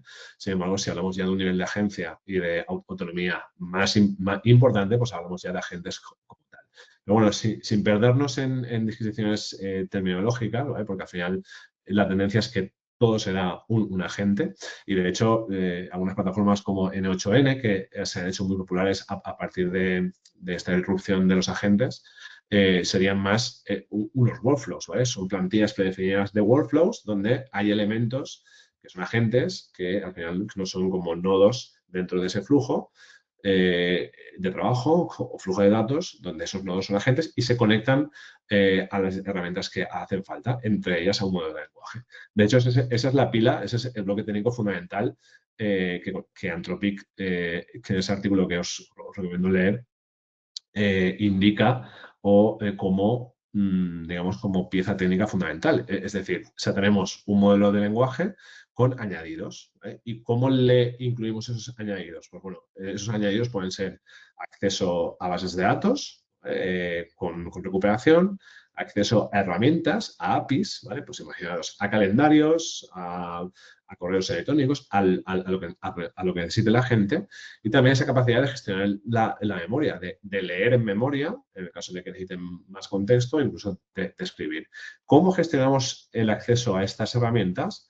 Es lo que ahora, digamos, también se ha popularizado muchísimo, que es el Model Context Protocol, ¿vale? Que el MCP, que es, digamos, una manera de cómo estos lenguajes, cómo estos modelos de lenguaje acceden a este conjunto de herramientas.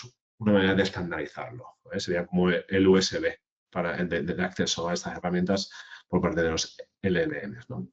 Al final, la pregunta sería, ¿mi caso de uso requiere de un agente? Esta es una de las preguntas fundamentales. Pues ya yo os puedo adelantar que muy probablemente no, ¿vale? Muy probablemente haya muchos pequeños casos de uso en lo que estáis pensando, en los que una arquitectura agéntica pues tal vez no sea la mejor solución o sea una solución que no sea la óptima, ¿vale? Es decir, si al final estamos ante un caso de uso donde realmente requerimos autonomía, donde el contexto es muy cambiante, donde es más importante, digamos, la decisión que se tome que la propia ejecución. Es decir, donde hay contextos muy dinámicos, pues ahí podría evaluarse la aplicación, o sea, digamos, la aplicación de un agente o de un sistema multiagente. Ahora, si nuestro caso de uso está muy claro, es un pipeline de datos estable, determinista y demás, pues oye, pues un proyecto, incluso no ya con un modelo de lenguaje, sino un proyecto de ingeniería de software o un proyecto de automatización con RPA, pues a lo mejor es suficiente, ¿vale? Es decir, al final, esta parte también es muy importante de que no todo pasa por un agente, no todo pasa por un modelo de lenguaje, ni siquiera no todo pasa por un modelo de inteligencia artificial, ¿vale? También digamos, en la asesoría que nosotros o en un acompañamiento que nosotros podemos hacer en las empresas en la adopción de estas tecnologías, vemos que a partir de la popularización de este concepto de agente, de autoridad generativa, se tiende a pensar que todo pasa por la utilización de estas tecnologías base, cuando no es así, ¿no? Es decir, y ya hemos visto incluso que en grandes empresas, donde muchos de sus casos de uso, pues la mejor solución o la mejor aproximación pues no ha sido ni siquiera el generar un modelo de inteligencia artificial, ¿no? Al final, ¿un agente puede darnos valor? Pues depende. Pero también hay que tener en cuenta que a mayor autonomía de ese agente vamos a tener un menor control y vamos a tener también más riesgos, ¿vale? Los agentes aumentan complejidad, latencias y costes, es decir, también las latencias en cuanto a tiempos de espera pueden ser importantes, los costes, ¿vale? Es decir, los agentes multiplican, diría casi de manera exponencial, el consumo de tokens cuando los desplegamos en la nube, ¿vale? Y esto al final pues tiene su cara B y son unos costes ocultos que nos pueden, pues eso, dar un susto a final de mes. Y también, evidentemente, existen riesgos de seguridad, gobernanza y trazabilidad, ¿vale? Es decir, no es todo, digamos, no es todo, o sea, hay que tener en cuenta la parte positiva desde el punto de vista de potencial, pero también que evidentemente tener en cuenta los riesgos asociados, ¿no? Fijaos, esto es un agente, en fin, que pone Amazon de ejemplo, simplemente para que veáis que, bueno, aquí, ¿qué tenemos? Pues un sistema multiagente de información, en este caso de ciudadanos, de información municipal. Un usuario puede preguntar, pues bueno, dame un plan para pasar la tarde en Valencia hoy que va a estar lloviendo, ¿vale? Por ejemplo. Entonces, pues aquí hay como un agente core que está conectado a la serie de herramientas que necesita y que a su vez orquesta una serie de subagentes que están conectados a diferentes servicios, APIs, etcétera, desde donde van a recuperar la información necesaria para poder integrarla o para que este agente core dé una respuesta al usuario. Este sería un ejemplo de sistema multiagente, ¿vale? Que, digamos, que ilustraría ese salto respecto de un flujo lineal de trabajo con datos. Vale, y ahora ya entramos en lo que os comentaba de cómo aplicamos este concepto de agentes en el paradigma RAG que hemos visto antes. Es decir, cómo evoluciona el RAG con agentes. ¿Vale? Pues bueno, es cuando pasamos de un RAG tradicional o lineal a un RAG agéntico. ¿Y qué diferencias hay? Bueno, aquí os las resumo en esta tabla. Pues uno tiene un enfoque lineal, que el otro es dinámico, en los componentes, en las limitaciones, en las capacidades. Es decir, como veis, las diferencias son importantes, pero lo mejor es que lo veamos con el mismo ejemplo de antes. ¿Vale? Es decir, cómo, dada una pregunta del usuario, el flujo de información era fijo y ahora, dada la pregunta del usuario, el flujo de información pues, va a ser dinámico, ¿vale? Y en función de la ruta que se tome, pues digamos que van a darse una serie de pasos u otros. Bueno, esto sería, digamos, cuál sería el esqueleto de un RAG agéntico, que no sería otra cosa que un grafo de estados dinámico, ¿vale? Donde hay un nodo agente, que es el que decide, en función de la pregunta del usuario, por ejemplo, si para responderla requiere recuperar información o no. Si requiere recuperar información, o si no requiere recuperar información, pues genera la respuesta con su conocimiento, y si requiere recuperar información, pues evidentemente llama a una función de recuperación que a su vez va a revisar la relevancia de los documentos e incluso va a generar, digamos, o va a llamar a un nuevo generador que va a generar la respuesta en función de esa recuperación e incluso se va a evaluar si esa respuesta no es correcta, pues se vuelve, digamos, a iniciar el flujo, ¿vale? Se hacen tantos loops como se determinen. Es decir, no es siempre un flujo lineal donde se pregunta y se responde, ¿no? Se pregunta, se sigue un camino, si realmente ese camino ha sido incorrecto, el sistema es capaz de volver al inicio para volver a iniciar el proceso, ¿no? Fijaros, esta era la imagen que os incluía antes del RAG agéntico, desplegado con nuestra pila RAG, Control 2, donde teníamos estos 4 asistentes, pero digamos que el usuario tiene que elegir a qué asistente invoca o elige para poder responder a su pregunta. Es decir, tenemos múltiples asistentes, donde dejamos de lado al usuario que elija él para poder responder. Ahora, sin embargo, gracias a este Agentic RAG, pasamos a un agente orquestador, es decir, que pasamos de tener nuestra interfaz 4 asistentes a tener solo uno, que es Nexus en este caso. Es decir, a Nexus le vamos a preguntar cualquier cosa relacionada con ITI o con los asistentes que hay detrás de ITI o con los orígenes de datos a los que tiene acceso Nexus, y él va a ser capaz de, gracias a esas capacidades agénticas, llegar hasta donde está la información que necesita recuperar para poder darnos una respuesta, ¿vale? ¿Y esto cómo se hace?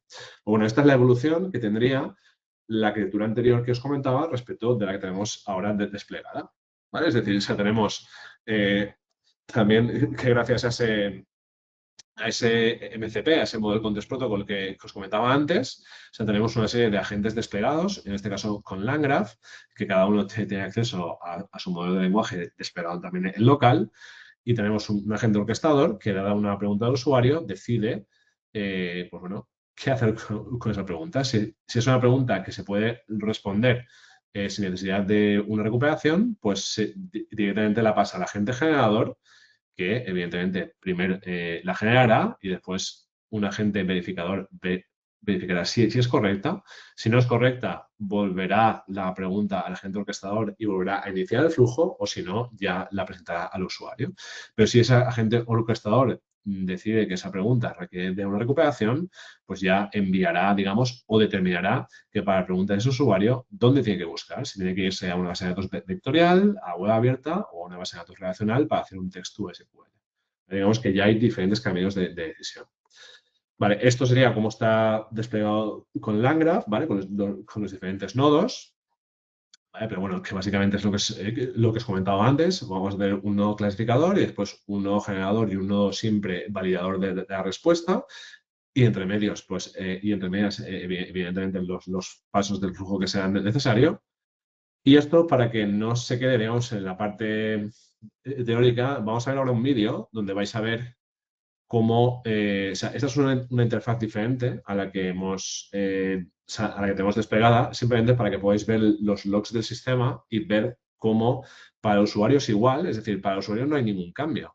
La respuesta que va a obtener es la misma, pero sí que la lógica que va a haber detrás, pues sí que va a ser distinta. Y es esa lógica la que nos ha llevado también a mostraros este vídeo con esos logs del sistema. Si os fijáis, aquí que llega el usuario y nos dice hola, pues que en hola ya nos responde Nexus, pero fijaros en el log del sistema que se ha procesado la consulta y se está clasificando esa pregunta del usuario, que es hola, y el agente la clasifica como general. Y si es general, implica, y aquí nos da la razón, la pregunta es un saludo simple y no requiere información de la documentación interna, nos dice que la ruta es una ruta directa, es decir, sin ninguna búsqueda, sin activar el proceso de retrieval, con lo cual el nodo generador genera la respuesta se genera y el nodo validador nos dice que es coherente con la pregunta del usuario, con lo cual que ya la puede mostrar. ¿Vale? Todo esto es lo que ha pasado entre la pregunta, o sea, entre el saludo y la respuesta. Pero fijaros, si ahora ya el usuario ya se pone más serio y le pregunta, ¿qué días ITI tiene este 2025? Claro, ¿qué son los días ITI? Pues los días ITI son los días, digamos, son los días de vacaciones adicionales que tenemos en ITI, que algunos por el comité de empresa se fijan y otros pueden ser de libre disposición, ¿no? Entonces, un usuario está preguntando, ¿cuántos días ITI tenemos este 2025? Y fijaros que aquí, en la nueva consulta, el nodo principal, que es el nodo enrutador, la está clasificando y nos dice, vale, esta pregunta hace referencia al rack de recursos humanos, o sea, ya sabe dónde tiene que ir a conseguir la información. Y nos dice, ¿por qué he clasificado esto? Pues porque la pregunta se refiere a fechas específicas de ITI que probablemente sean fechas importantes para la empresa o un programa interno. Claro, aquí en el razonamiento, digamos que no es muy fino, pero sí que ha llegado a un nivel de razonamiento suficiente para saber que esto tiene que contestarse dentro, o la información necesaria tiene que estar dentro de ese índice vectorial que apunta a el rack de recursos humanos. Y fijaros que aquí está empezando ya conectándose con Elasticsearch, recuperando chunks y en este caso, bueno, está haciendo las diferentes, en fin, por lo que tenga, todo el proceso que tiene que hacer para ejecutar esa búsqueda. Fijaros que está respondiendo, o sea, está generando la respuesta y aquí en la respuesta el nodo validador nos está diciendo que es válida porque dice, la respuesta responde directamente a la pregunta sobre los días festivos de ITI en 2025 proporcionando bla, bla, bla. Es decir, da las razones por las cuales esa pregunta es válida y se puede mostrar. Si considerara este nodo o este agente que no es válida, devolvería la pregunta al primer nodo, que sería el enrutador. Y, digamos, esa sería la característica principal por la cual no estamos ante un rack lineal, ¿vale? Estamos ante un rack adaptativo, en este caso, o dinámico, mejor dicho. Y bueno, aquí pues podemos seguir preguntando y nos seguiría respondiendo. Esto, ya digo, es la misma, es la arquitectura desplegada en local y la parte de generación se está realizando con un modelo de lenguaje, en este caso con Gema 3, desplegado en local, en una GPU. Muy bien, pues esto respecto de la parte agéntica, como veis, desde un único agente es el que orquesta hacia dónde dirige el flujo de datos para llegar a la información correcta y además hay otro agente, digamos, intermedio dentro de ese flujo que valida cada una de las respuestas como, digamos, como una medida de seguridad. Vale, pero insisto, ya estamos terminando esa parte de agéntica se está muy bien, digamos que ya nos aporta un valor, pero, insisto, la parte fundamental sigue estando en la preparación de datos. ¿Y sigue estando en qué? En la parte de ingeniería de contexto, ¿vale? Porque al final un agente necesita escribir contexto, leer el contexto y entender el contexto en toda su amplitud, con lo cual, aunque apliquemos una arquitectura agéntica, si la parte de contexto no la tenemos bien trabajada y si nuestros orígenes de datos no están en el formato adecuado y la forma adecuada para que estos agentes o estos modelos tengan acceso a él, pues realmente pues, no conseguiremos que funcionen correctamente. Entonces ya como conclusiones, y ya damos paso a preguntas, pues dos conclusiones principales. Uno, que las interfaces de usuario y los modelos se están comoditizando, es decir, esto es algo que realmente no va a marcar la diferencia. La diferencia que va a marcar respecto de cómo explotamos la IA va a ser en cómo orquestamos estos datos y estos contextos y cómo la integramos en esos modelos, ¿vale? Bien con arquitecturas agénticas o bien con arquitecturas tradicionales, que esto, insisto, estará directamente relacionado con nuestro caso de uso, con un análisis en profundidad de nuestro caso de uso. Al final, si os fijáis, una arquitectura agéntica no sustituye a un RAG, sino que lo mejora, que le añade planificación, coordinación, etcétera. Y al final también quedaros con que las IAs o los modelos frontera son todos bastante parecidos. Es decir, pero si no están bien integrados con nuestro entorno, pues digamos que la magia se termina ahí, o sea, y podrán valer para poco. Entonces, digamos que desde el punto de vista de poder explotar la inteligencia artificial y en concreto la inteligencia artificial generativa, pongamos el foco en la ingeniería de contexto y trabajemos nuestros datos para que después la integración con estos modelos sea casi un proceso natural o una evolución natural y podamos desde un inicio pues ya extraer todo el valor que nos pueden aportar. Y sin más, Isa, eso es lo que... A ver, dejo de compartir.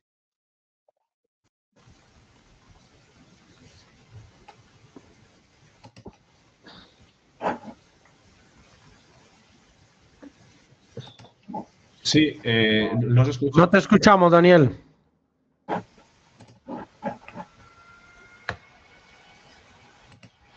Mientras Daniel va resolviendo el problema del audio, bueno, yo les comento a las personas que estáis aquí que si tenéis alguna duda podéis usar el chat, les vamos contestando. Tenemos un par de minutos más aquí con Francisco y Isabel.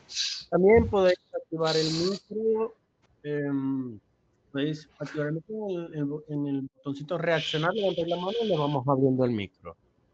Sí, no sé si Isabel quiere terminar, ¿no, Isabel? Sí, simplemente para cerrar un poco el hilo con todo lo que ha contado Fran, un poco resumiendo y volviendo a la idea original que planteaba, al final lo que ha venido a decir de toda la experiencia que hemos acumulado en ITI con todos esos proyectos que hemos llevado a cabo y esas pruebas incluso internas, pues un poco que de alguna manera nos gustaría hacerlo con más empresas, tanto si hay alguna duda respecto a si esta tecnología, como decía Fran, es la más adecuada para resolver o para identificar un caso de uso que se resuelva mediante RAG o sistemas multiagente o ingeniería de contexto, tanto si creéis que esa tecnología que os hemos mostrado os va a permitir acelerar alguno de los procesos a través de la herramienta del Tal2 y todo lo que hay alrededor de ella, o si pues simplemente os interesaría de alguna manera seguir profundizando en algún proyecto en concreto que ya tengáis, muy a medida y de vuestras necesidades, o al final también el propio Fran hoy os ha hecho una pincelada de todo el conocimiento que tiene y por tanto pues también trabajamos mucho en la parte de IA generativa, en la parte de formación y divulgación. En cualquiera de estas vertientes pues podemos ayudaros. Vale, no sé si me oís ahí, sí creo que me oís, ¿no? Sí. Ahora te oigo, Daniel. Ok, pues damos paso a las preguntas. A ver, la podéis hacer por el chat, como ya veo que las estáis haciendo. Y también os hemos permitido abrir micro y cámara. Y si queréis participar directamente, pues participáis. Y si no sabéis cómo hacerlo, levantáis la mano y nosotros os abrimos el micro o la cámara, ¿vale? Siempre preferenciamos a los que participáis por cámara o micro, ¿vale? Bueno, Óscar, estate atento por si hay alguna mano ya levantada o si alguien quiere intervenir, ¿vale? Y mientras vamos dando paso a las preguntas que habéis hecho por aquí. Dice Luis Manuel, dice, ¿qué hay de las nuevas técnicas de RAG con razonamiento? RAG. Bueno, hay muchos tipos de RAGs y hay muchas maneras de implementarlo. Por las que pregunta Luis Manuel, entiendo que son aquellas en las que el modelo de lenguaje, el modelo de generación o las llamadas al modelo en algunas partes del RAG, utilizamos un modelo de razonamiento, ¿vale? Como son los modelos, los últimos modelos que utilizamos en nuestras aplicaciones habituales, ¿vale? El GPT-5, Grok 4, etcétera. Bueno, aquí los modelos de razonamiento, como sabéis, tienen esa capacidad de tomar más tiempo para responder a la pregunta, desencadenar esa cadena de pensamientos y pueden, en este caso, en el caso de RAGs, pues pueden hacer más robusto incluso ese proceso dentro de arquitecturas agénticas, ¿vale? Entonces, ¿qué hay de las nuevas técnicas? Bueno, más que nuevas técnicas sería aplicar un tipo de modelos razonadores permite tratar documentos en bruto sin beber ni fragmentar.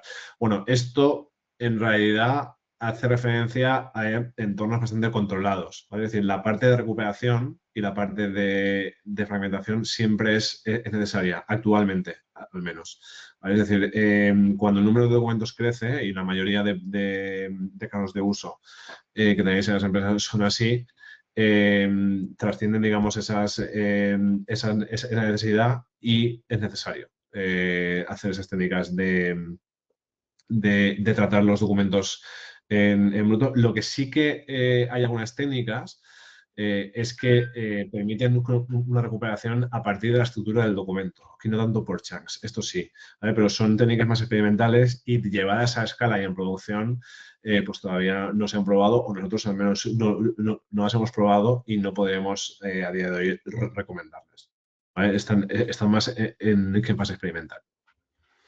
Aquí Luis Manuel dice, ¿permiten tratar documentos en bruto? Sí, esto es lo que significa que esa data preparation que antes comentaba, algunos de los pasos que no son necesarios. Ya digo, son enfoques bastante novedosos y que en entornos de producción nosotros no los hemos visto funcionar, ¿vale? Pero bueno, que en un momento dado pues puede ser que puedan funcionar. Claro, es decir, la evolución de estas aproximaciones pues es bastante rápida. Tenemos una mano levantada. A ver, actívate el micrófono, Lara. Bueno, activo la cámara también, te vemos. Gracias por participar vía webcam, Lara. Sí, primero porque quería saludar a Francisco, que lo conozco de algunas otras charlas. Me ha encantado, por cierto. Y después sí que tengo una duda que no sé si viene al caso, porque yo no acabo de entender muy bien. Es decir, tú si montas un sistema de estos dentro de tu empresa, por ejemplo, asociado al departamento de I+D o de innovación, con información que más o menos es confidencial, pero al mismo tiempo quieres rescatar información de bases de datos de patentes que están fuera en el exterior o de bases de datos de artículos técnicos. Son dos sistemas completamente separados. El de dentro de la empresa es estanco para que no se filtren datos. El motor de lo que sería el GPT busca en los dos, o son dos motores separados y luego juntas la consulta. ¿Cómo se...? No tengo yo muy claro a la hora de eso, de la propiedad industrial o es una de la pregunta, seguridad.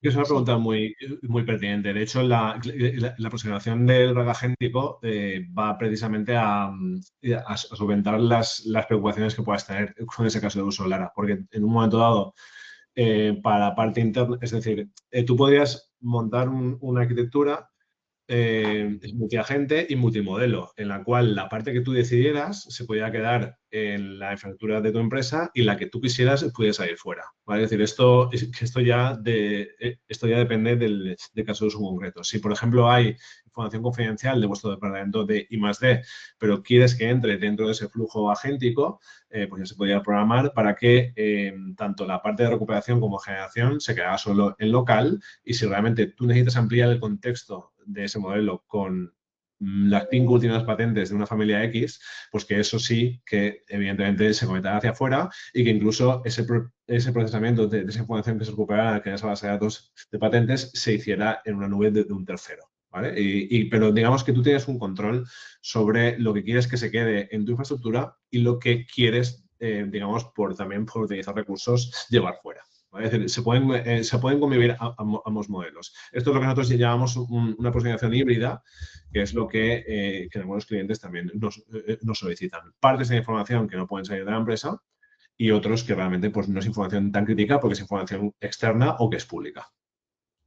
Vale, pero bien, te entiendo, sí. Pero entonces reformulo la pregunta. ¿En una misma pregunta puedes utilizar los dos al mismo tiempo? Sí. Eso que te razone basándose en las dos fuentes de información, la propia de la empresa cerrada y la externa abierta con fuentes. Eso es. Sí, porque si te fijas, de hecho, en el ejemplo que ponía antes de incluso de hablar de las arquitecturas agénticas, es un rack híbrido, ¿vale? Es un rack híbrido donde tú lanzas una recuperación en paralelo, una en fuentes internas y otra en web. Y después hay un tercer paso, que es la integración de esos contextos, tanto externos como internos, donde un modelo genera una respuesta. ¿Vale? Es decir, digamos que Sí, ya lo entendí, sí.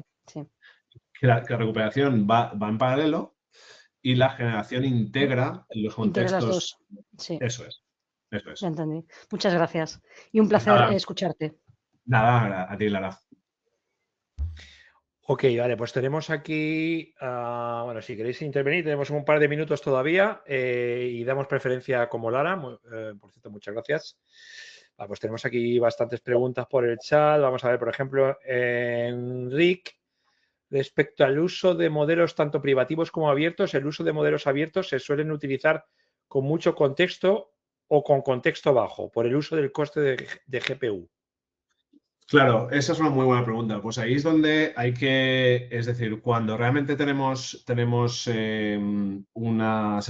parte de generación, o sea, tenemos el modelo desplegado en nuestra infraestructura, hay que gestionar muy bien el contexto, porque van a ser modelos más pequeños que los modelos frontera, con lo cual van a tener ventanas de contexto más pequeñas, pero además al estar desplegados en nuestras GPUs en local, esa ventana de contexto después hay que dividirlos por usuarios concurrentes, ¿vale? Con lo cual, digamos que hay que gestionar muy bien el contexto para optimizarlo. Y aquí es donde, evidentemente, hay que trabajar muy bien la parte de recuperación para que, por ejemplo, en el caso de una base de datos documental, pues en vez de recuperar 10 chunks, pues te puedas quedar con los 3 primeros, ¿vale? Porque sabes que como va muy bien tu modelo de recuperación, en esos 3 primeros va a estar el contexto suficiente como para responder a la pregunta. ¿Vale? Pero sí, digamos que la gestión del contexto, con la ventana del contexto, es una de las cuestiones, digamos, más críticas a la hora de desplegar estos modelos en local. Sí. Vale, ¿estamos 5 minutos más, os parece? O... Sin problema. Ok. Vale, a ver, aquí Manolo dice, la idea que has comentado de que a partir de una pregunta ambigua a un modelo local de la que generáis, de la que generáis 4 preguntas nuevas, ¿puedes poner algún ejemplo? No entiendo muy bien cómo el modelo te puede devolver 3 preguntas nuevas sobre la principal que has hecho tú y luego cómo se combinan. Claro, sí.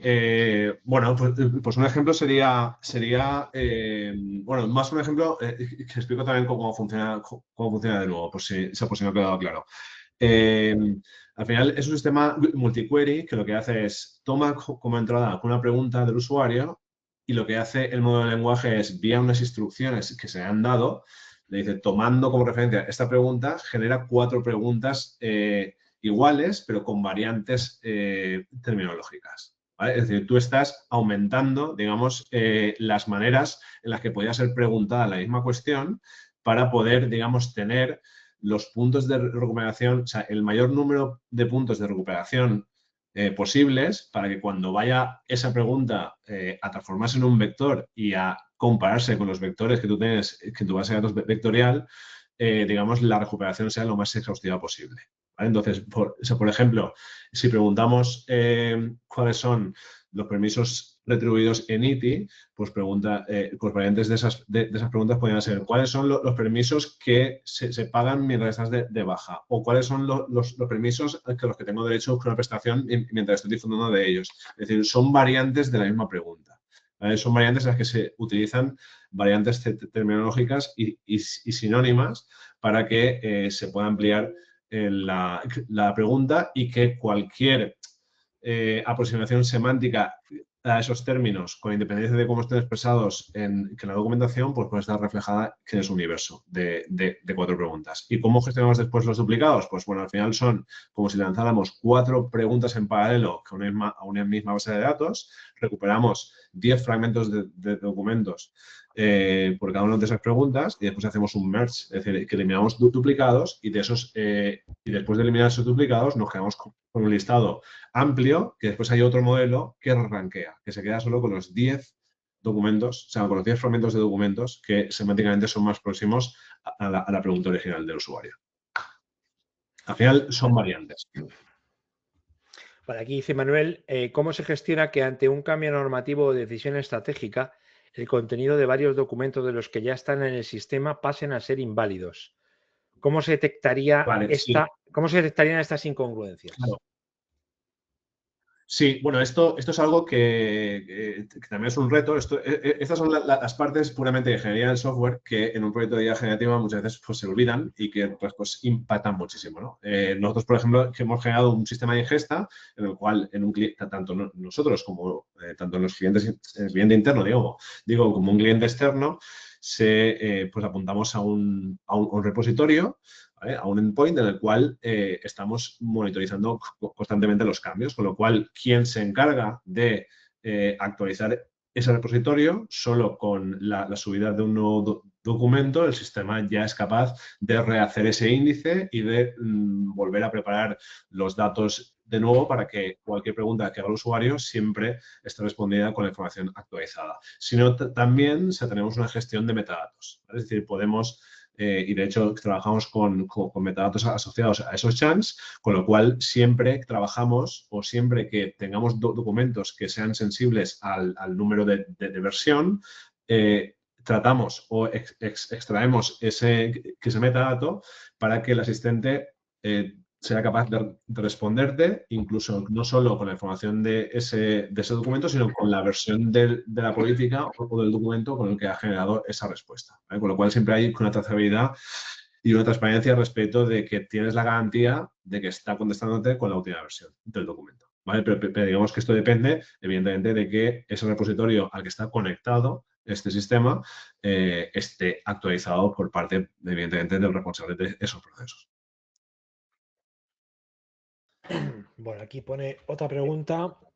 Dice, ¿consideras la aproximación RAG clásica madura para empresas? Sí, es decir, la parte del rack lineal es bastante maduro y al final una inmensa, o sea, un caso de uso, un número de casos de uso importante de sistemas conversacionales basados en rack que requiera una empresa podrá resolverse, digamos, con tecnología ya madura y que esté en el mercado, ¿vale? Es decir, y que haya servicios ya pues desde el propio Azure, con Azure AI Foundry, o incluso pues con algunas otras suites, digamos, que tiene que tiene Microsoft para el despliegue de estos sistemas. Ahora bien, si el caso de uso es, digamos, es particular desde el punto de vista de la tipología de documentos, del tipo de preguntas que tiene que responder, incluso del dominio de aplicación sobre el que tiene que responder ese sistema y que requiera, digamos, una adaptación que a ese dominio, ahí es donde, digamos, tener el control como el que podemos tener nosotros de toda esa pipeline de datos es fundamental, ¿vale? Entonces, digamos que es maduro para un porcentaje importante de casos que pueden existir en las empresas, sí, pero habrá algunos casos, digamos, más complejos, más críticos, donde no solo será integrar tecnología existente, sino también adaptarla y trabajar una parte de desarrollo para llevarla lo más próxima al dominio de aplicación concreto. Vale, pues vamos a terminar con esta pregunta. Dice, ¿cuáles son los errores más comunes que cometen las empresas al iniciar sus pilotos de IA generativa? Bueno, pues a ver, yo diría que el primero y fundamental es que la IA generativa es maravillosa para pilotar, pero no para escalar, ¿vale? Entonces ese es el primer error, ¿no? Es decir, que realmente hacer un piloto de un rack es algo bastante trivial ya. Es decir, o sea, podéis hacer un piloto de un rack a vuestro comité de dirección o a vuestros responsables sin mucho esfuerzo. Ahora bien, escalar eso con una solución robusta y a nivel empresarial, pues ya requiere, digamos, de unas capacidades o digamos que el funcionamiento muy probablemente sea distinto. Entonces, digamos que el primer error es dejarse llevar por el funcionamiento de un piloto y a la hora de escalar encontrarse con sorpresas. Y otro también sería el hecho de y que nos ha pasado con los asistentes internos, y es que hasta que no trabajamos con aproximaciones semánticas y no trabajamos con estos asistentes conversacionales, no nos damos cuenta de no ya cuán de preparados están nuestros orígenes de datos, incluso cómo está expresada la información en los documentos de nuestra empresa, ¿vale? Porque evidentemente está preparada para humanos, incluso no mucho en algunas ocasiones, pero no está preparada para sistemas agénticos o sistemas de inteligencia artificial generativa. ¿Vale? Entonces, digamos que a partir de ahora, también el trabajar en este tipo de proyectos con la empresa sirve para ilustrar que las bases de conocimiento que generemos de ahora en adelante tenemos que pensarlas no solo para que sean consumidas por humanos, sino que para que sean consumidas por máquinas. Y eso realmente cambia un poco el chip respecto de cómo expresamos según qué cosas, cómo diseñamos nuestros sistemas de información y en el caso de los documentos, pues cómo expresamos la información y el conocimiento en ellos. ¿Vale? Es decir, si pensemos que también, al igual que nuestras webs de productos, pues serán visitadas tanto por humanos como por agentes, pues también nuestras bases documentales y de conocimiento les pasará lo mismo. Con lo cual hay que pensar de qué manera optimizamos, digamos, estas cuestiones para que después sea mucho más fácil para una pipeline de un RAC poder llegar ahí, recuperar información y darnos una respuesta. Muy bien, pues nada, pues vamos a terminar. Muchísimas gracias, Francisco e Isabel, por vuestro tiempo y por vuestras explicaciones. Gracias a Pues todos muchas vosotros. gracias Cualquier cosa, a aquí están vosotros. nuestros datos de contacto. Vale, ahí tenéis los datos de contacto tanto de Francisco como de Isabel. Muchas gracias, Óscar, también por tu ayuda y, por supuesto, muchas gracias a todos los asistentes que os habéis mantenido hasta aquí, hasta el final. Y ya sabéis, estar atentos a próximas comunicaciones de tecnowebinars.com sobre los webinars del ITI y también del ITI.es. Ponernos en las listas blancas, que tenemos un par de webinars antes de finalizar el año. Así que nada, pues desde aquí de Sant Cugat del Vallès, al norte de Barcelona, pues me despido. Un saludo. Hasta la próxima. Gracias. Gracias, hasta luego.